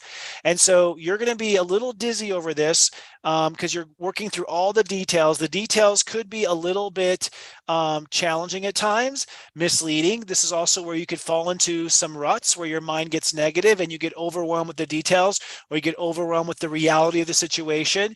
But you're going to have to think at least 3 times through how to think about it. So you're going to think about how to think about it 3 times, and you're thinking about it for the first time. How should I think about this new job? How should I think about my place in the world?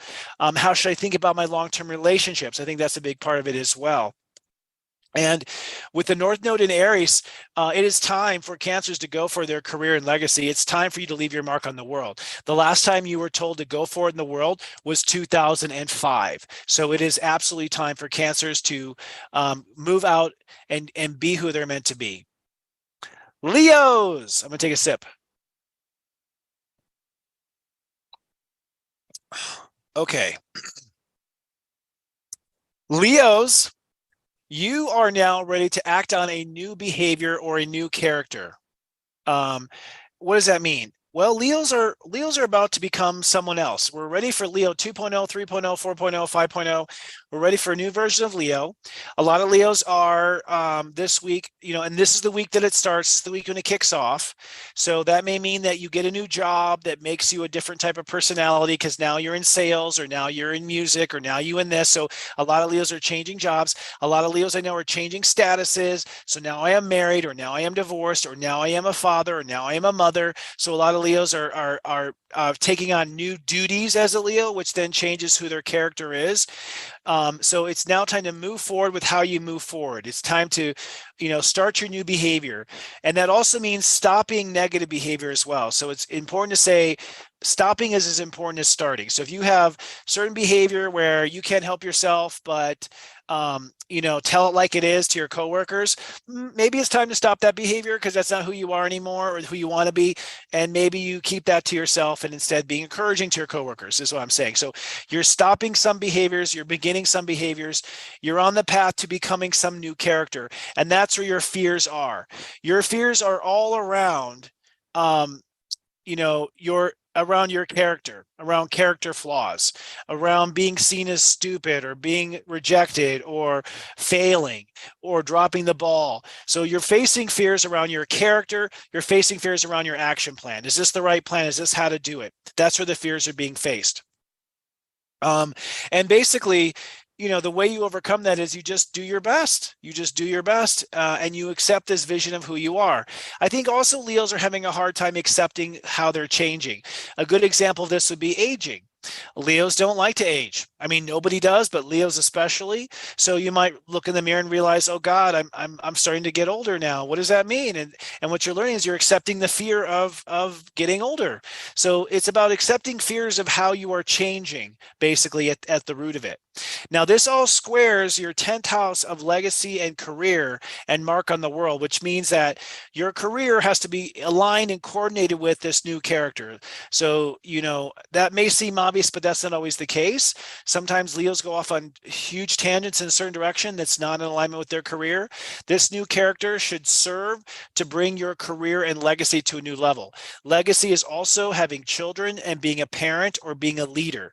So this could also be you stepping up as a character to step up as being a leader, but they have to go hand in hand, or I should say paw in paw. All right. And then Mercury in Virgo says you got to think through your money situation a few times. You're going to think through how to do it. You're going to think through what are the steps necessary to manifest. You're going to think through your credit. You're going to think through your debt. You're going to think through how productive you are and how you make good use of your time or poor use of your time. So there's a lot of thinking and details around the money, the logistics, the contracts, the people you hire or who hires you. And this is an area that you're going to have to think through 3 times because Mercury's going to retrograde through this area. So as far as the financing or the money or those things, it's the first draft you're going to go through, like I said, at least 3 times. The North Node in Aries for you does say it's time to go for your life's purpose. Were you born to run? Were you born for this? Were you born for that? Baby, it's time, is basically what that North Node in Aries is saying. And the last time you were called to really step up to the plate again was 2005. Virgos. Virgos are in their heart moving forward with a spiritual calling. So moving forward with a faith or a fate. So you feel like you are destined to be, the next Maya Angelou. You feel like you are destined to be, the next greatest, a parent in your family or graduate in your family. It's something you have faith in. It's something you feel is part of your fate. It's something you feel is part of your calling, that you are here to help the children, or you are here to help the orphans, or you are here, to help the homeless. It's something you can't put your finger on. It's a little elusive. It's hard to define, but it's a feeling. It's a gut feeling, and you know that you were born for this role. So God is saying it's time to move down this path and go for your spiritual calling. All right. Now you're going to face all of your karmic fears. Fears probably your parents put into your head of who the heck are you to save the children? What do you mean college? You should get a real job. College graduates don't know anything.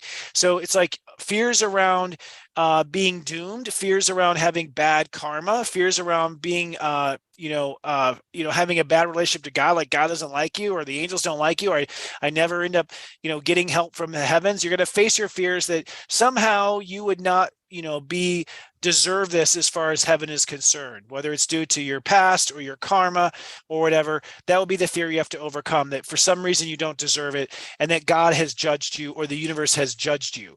Not true. Another thing that you might have to get over is guilt. Guilt is another thing that can come up in this particular area.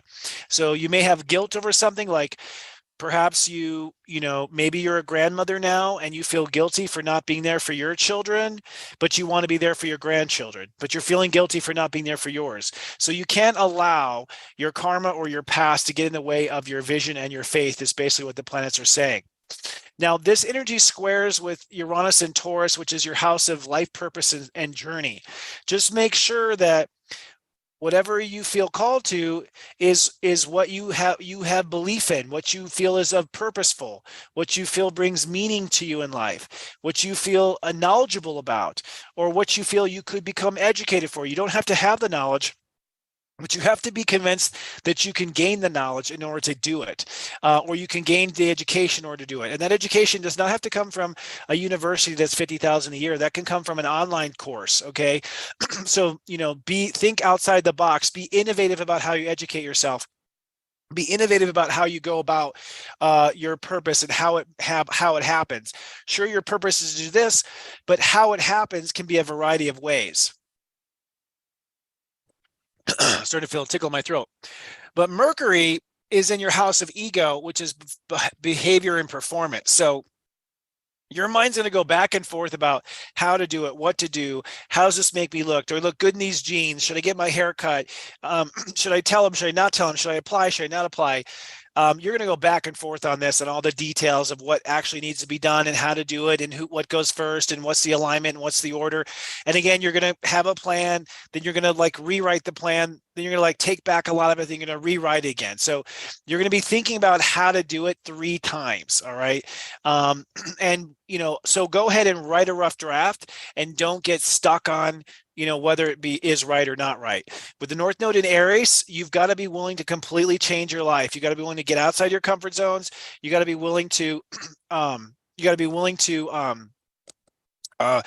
be in places that normally you haven't been able to vibe with, or interact with people that maybe make you nervous, or create boundaries that allow you to change. You basically have to go from a caterpillar to a butterfly with the North Node in Aries. So be willing to be flexible with your boundaries and let go of some of your old values that you used to put time and energy into, and be willing to put time and energy into something else.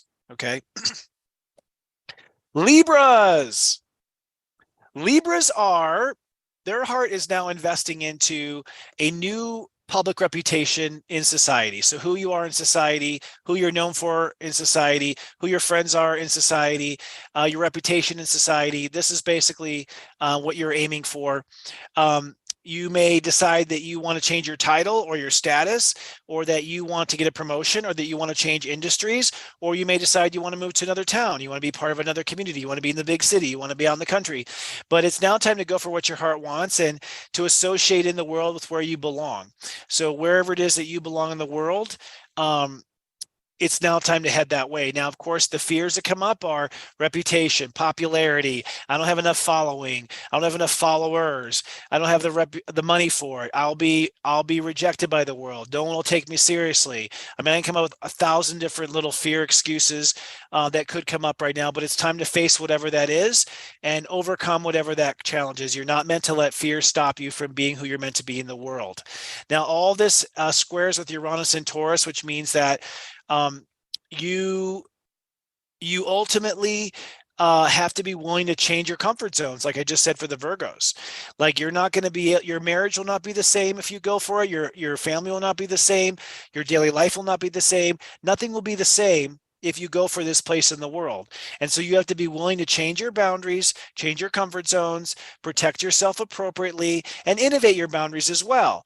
Maybe it's not that, that I hire, a security guard. Maybe I have a Ring camera and cameras around the house. I mean, I'm using a very basic example, but there are many ways to feel secure. And the thing about security is we tend to go with what has worked and not change, because change makes us insecure. So if it's always been, you've always been secure with having a padlock on there, and then suddenly you can have a digital lock. The weird thing is you're so comfortable already with the padlock, you don't want to risk being insecure for greater security. So the irony of security is it tends to be a little bit limiting, and people don't change it because they're already feeling safe and they don't want to risk it. But sometimes you need to go to a higher level of policing and managing and protecting yourself. And that's what has to be reconciled with this new public position that you are going for and the fears that you are facing about it. As far as Mercury and Virgo is, you're going to be questioning your faith a lot. So do I have faith in this? Is God behind me? Am I triggering karma? Am I creating bad karma? Do I really have faith in this? Do I really have faith in that? Do I have faith in myself? You're going to think 3 times through whether or not you have faith in a situation, faith in yourself. Okay. So it is ultimately up to you to have as much faith as you can, but then be willing to reconsider how you think about it and recognize that faith is going to come to you over time in order to get there. And you probably won't be completely feeling faithful about it until mid-September when Mercury goes direct. Scorpios. Scorpios are having a new movement of their heart when it comes to career, parenting, and leadership. So it's now time to go for what your heart really wants in your career, to be the leader you know you were born to be, to create. Now, creativity is in the house of career for Scorpio, so that means to create the best work of art you've ever created. It also means to stand in the role of you being a leader to those who follow you. So it's not just what you're creating, but it's how you're leading the world by doing this creation. You have to face the fears of failure, of having the wrong legacy or reputation, failure to leave your mark on the world, failure to be able to retire. That's another failure that we have. Like, will I make enough money to retire? Will I have enough in my old age? Facing those sorts of fears. Now, all this energy is squaring your marriages and your self-mastery. So you have to reconcile your career with your marriages, your leadership with your partnership, that your partner is on the same page with you, but that you aren't abandoning your partner to be for your career, and your career is not being abandoned by being stuck in certain limited partnerships. So your personal partnerships must rise to the occasion, and the level of your relationship skills must go higher and allow you to be free to do well in your career, your legacy, and your parenting or your creativity. Now, where Mercury is going back and forth with you is with your public reputation. You're going to be back and forth about, oh, what will the public think? What do my friends think? What does society think? What will the publisher think? What will the customers think? What will the advertising marketing firm think? Like, there's a lot of overthinking about what other people will think, which is what you do anyways, but also what you do well. So again, just go for your best first draft.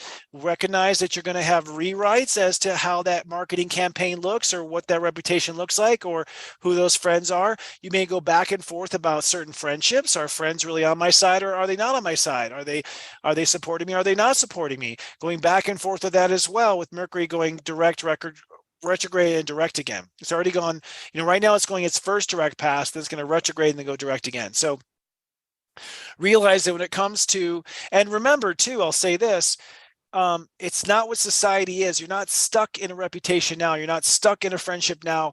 It may seem like that because it's so real, but it doesn't mean it has to stay that way. And that's what I was speaking to at the beginning of the show. Sagittariuses are, their heart is now going for a greater education, travel, knowledge, philosophy. Basically, your heart is going for something you believe in. That's really what it is at the end of the day.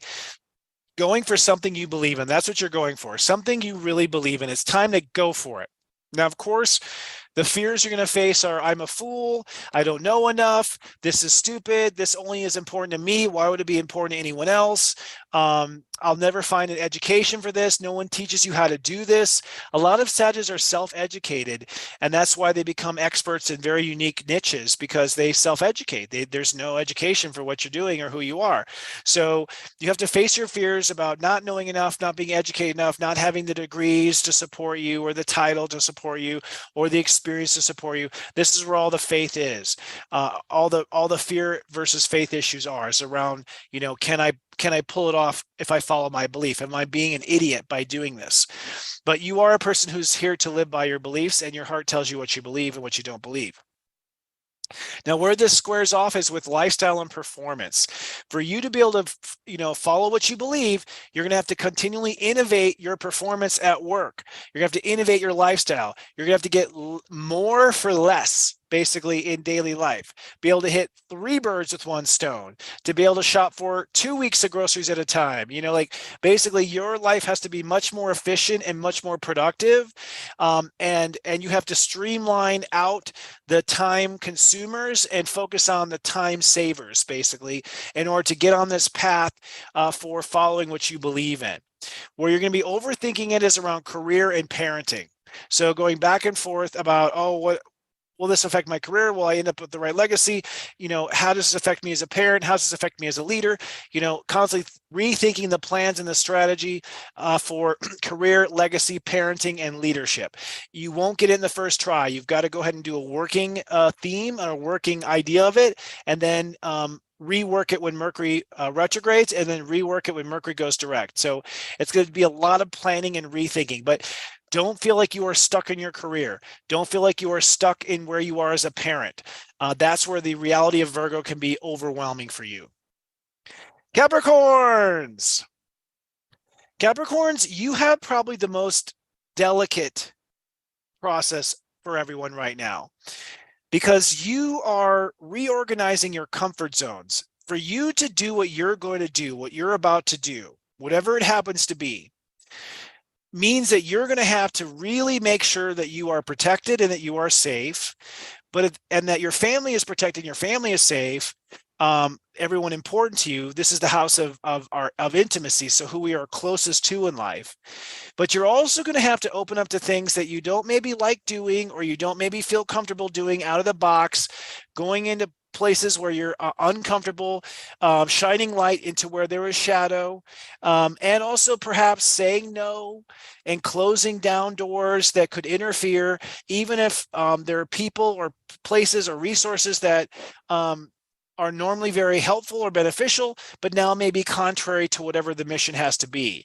With Pluto retrograde in Capricorn at 28 degrees, you are basically redesigning your character. You are redesigning who you are becoming and how you are seen in the world.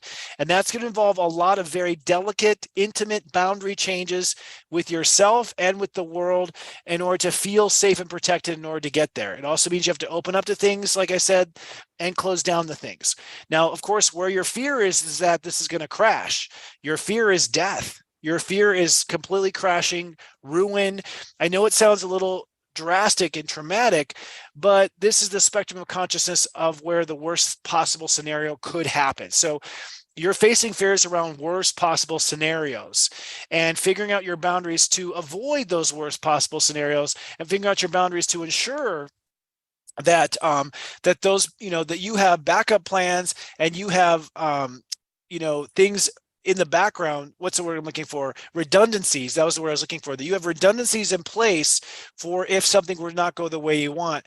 And remember, let your heart be the one that makes the choice. Your boundary choices can't be made with your mind or your ego. They have to be made with your heart. What's your heart most comfortable with? What's your heart most comfortable with here?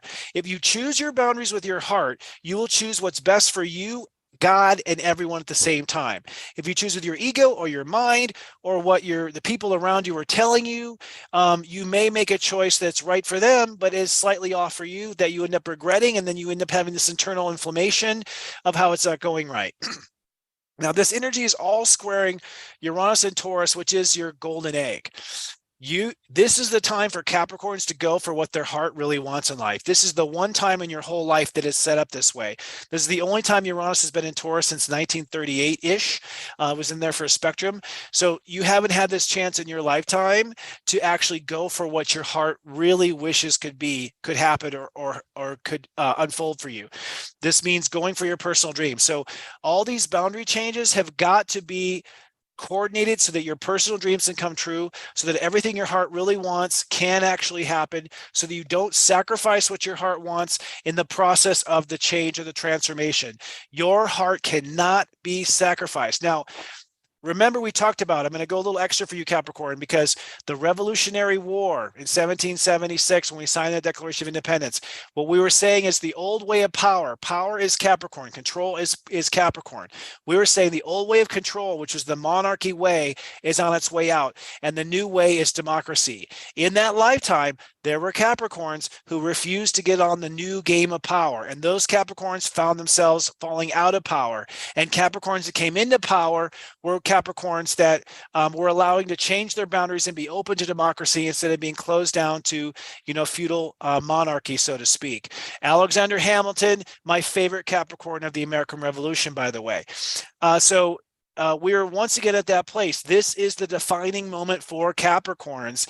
And ironically, but it makes such great logic, the Capricorns who draw lines with their heart will be the Capricorns that rule. The Capricorns that draw their lines around fear will be the Capricorns who fall out of rule. Now, with Mercury and Virgo, you're going to have a lot of going back and forth about education, philosophy, your travel plans, what beliefs you're going to share, what beliefs you're not going to share, what beliefs you're going to stay true to. So a lot of going back and forth with the philosophy, the approach, what the meaning is, what's the real purpose. You're being told to get to the true meaning of what you are expressing or doing, the true purpose of what you are here to do. That's what the Mercury retrograde is going back and forth, which means you're not going to be completely clear on the true purpose or clear on the true meaning until Mercury goes direct in late September. So be open to that, and be open to travel plans or education plans as well. Aquarius are having a new, what's the word I'm looking for, campaign of love and relationships. So it's time to go after your love. It's time to go after relationships. It's time to go for what your heart wants in relationships, and to step away from what your heart doesn't want in relationships. This is relationships to candy. This relationships to men and women. This relationships to children. This relationships to your job. Relationships to everything. It's time to go for what you really want in relationships and follow your heart, not your stoic side. All right. Now, this means that you're going to face fears around divorce, face fears around, breakups, face fears around change, face fears around telling people the truth, face fears about getting on the level, whereas before you might have hid or disappeared. So you have to face your fears around abandonment, marriage, things like that, so that you can really thrive in your relationships and not be just focused on surviving in your relationships. So facing fears around, doom and gloom in relationships, basically. Now, with the squared energy to Taurus, you have to, what's the word I'm looking for? Reconcile your partnerships with your home life and your family, and what it is that you are really wanting as far as emotional security is concerned. You have to make sure that your feelings are taken care of. You have to make sure that your home is in the right, feels safe and grounded. So you have to, make relationship changes that does not disrupt your emotional foundation and security or your home life. Your home needs to keep getting better and better as your relationships get better and better also. So it's this back and forth between the two. You cannot disrupt your emotional groundedness right now. And right now, I look at Aquarius as lightning. In fact, Robbie Hunt always says that she is lightning in a bottle. And I think that's perfect expression for Aquarius. So credit to Robbie for that. And so if you're going to be lightning in a bottle, you really got to ground the bottle. And that's what Uranus and Taurus is saying, is that the bottle has got to be grounded. You've got to be able to ground that lightning, which means you have to be cared for emotionally, and really innovate your emotional care. And your relationships have to be coordinated with that. They can't get in the way of it. And also vice versa. Your home and your emotional needs cannot keep you from growing in your relationships either. Now, the Mercury retrograde energy, its direct now is around personal boundaries. You're not going to know where to draw the line, where exactly draw the line with this person, where to draw the line with that person, where do I draw the line with chocolate, where do I draw the line with working out, where do I draw the line with going to bed? You don't know where to draw the line. You don't know what to trust. You don't know who to trust, and you're not going to know until Mercury does this three-part pass. So go with what feels safe, then edit it to make it feel safer, then edit to make it feel the safest. This also means you're not going to be sure on what to change. Should I change my wardrobe? Should I change my behavior? Should I change what I'm saying? You're not going to be sure what to change. And the Mercury direct retrograde is going to be basically speaking to that you've got to be open to what's going to change, be open to what you open up to, and be open to what you close down to. Be open to boundaries, be open to sexual connections, be open to intimacy for the full 3 passes. All right. And then the Pisces. Pisces are going for a new daily life and work environment. So you are now going for a new lifestyle, going for new work, going for a new way of living day to day. Okay, so it's now time to live a different way, live practically from the heart, living the way you love, getting rid of the routines in life that you don't love, getting rid of the work tasks that you don't love, getting rid of the tools in your toolbox you don't love, and only working in a state of love and creating a life and routine based on love and based on what you love. So it's time to move forward with creating the life you love. Of course, this means you must face the fears of life going wrong. What if I'm fired? What if I get sick? What if I get injured? What if I lose my equipment? What if I lose my lease on my warehouse? What if I lose my truck? All the different fears around what this lifestyle means. And maybe you want to have more of a casual lifestyle. Maybe you don't want to work full time. Maybe you want to live in an RV and you want to travel the world and not have a house and all that sort of thing. And so you face the fears of, gosh, what if I don't have a home? What does that mean? So facing the fears of where lifestyle and your performance and your talent could go wrong, where things could just shoot you in the foot in that regard. And recognizing that whatever those fears are, you can face them, you can make it through, basically. Now, where this has to be reconciled with actually is your beliefs and your thoughts about yourself. So the way you think about yourself, the way you talk to yourself, your attitude, your mind, it has to be in alignment with this new lifestyle. Your mind cannot go the dark side. It cannot worry about things. It cannot go, down the rabbit hole of some sort of conspiracy that takes you away from living that happy life. Your mind has to be on the right attitude. You have to be on the up and up in your thinking. You have to step away from any sort of thinking that would be toxic or hold you down. So you have to have innovative thinking and an innovative attitude in your mind if you're going to live this new life of love, maybe luxury, maybe comfort, whatever that happens to be. Now, where you're going to be thinking back and forth is Mercury in relationships. So you're not going to know where you stand in relationships. You're not going to know where to draw the line in relationships. You're not going to know which relationship is right and which relationship is not. You're working through the details of relationships right now.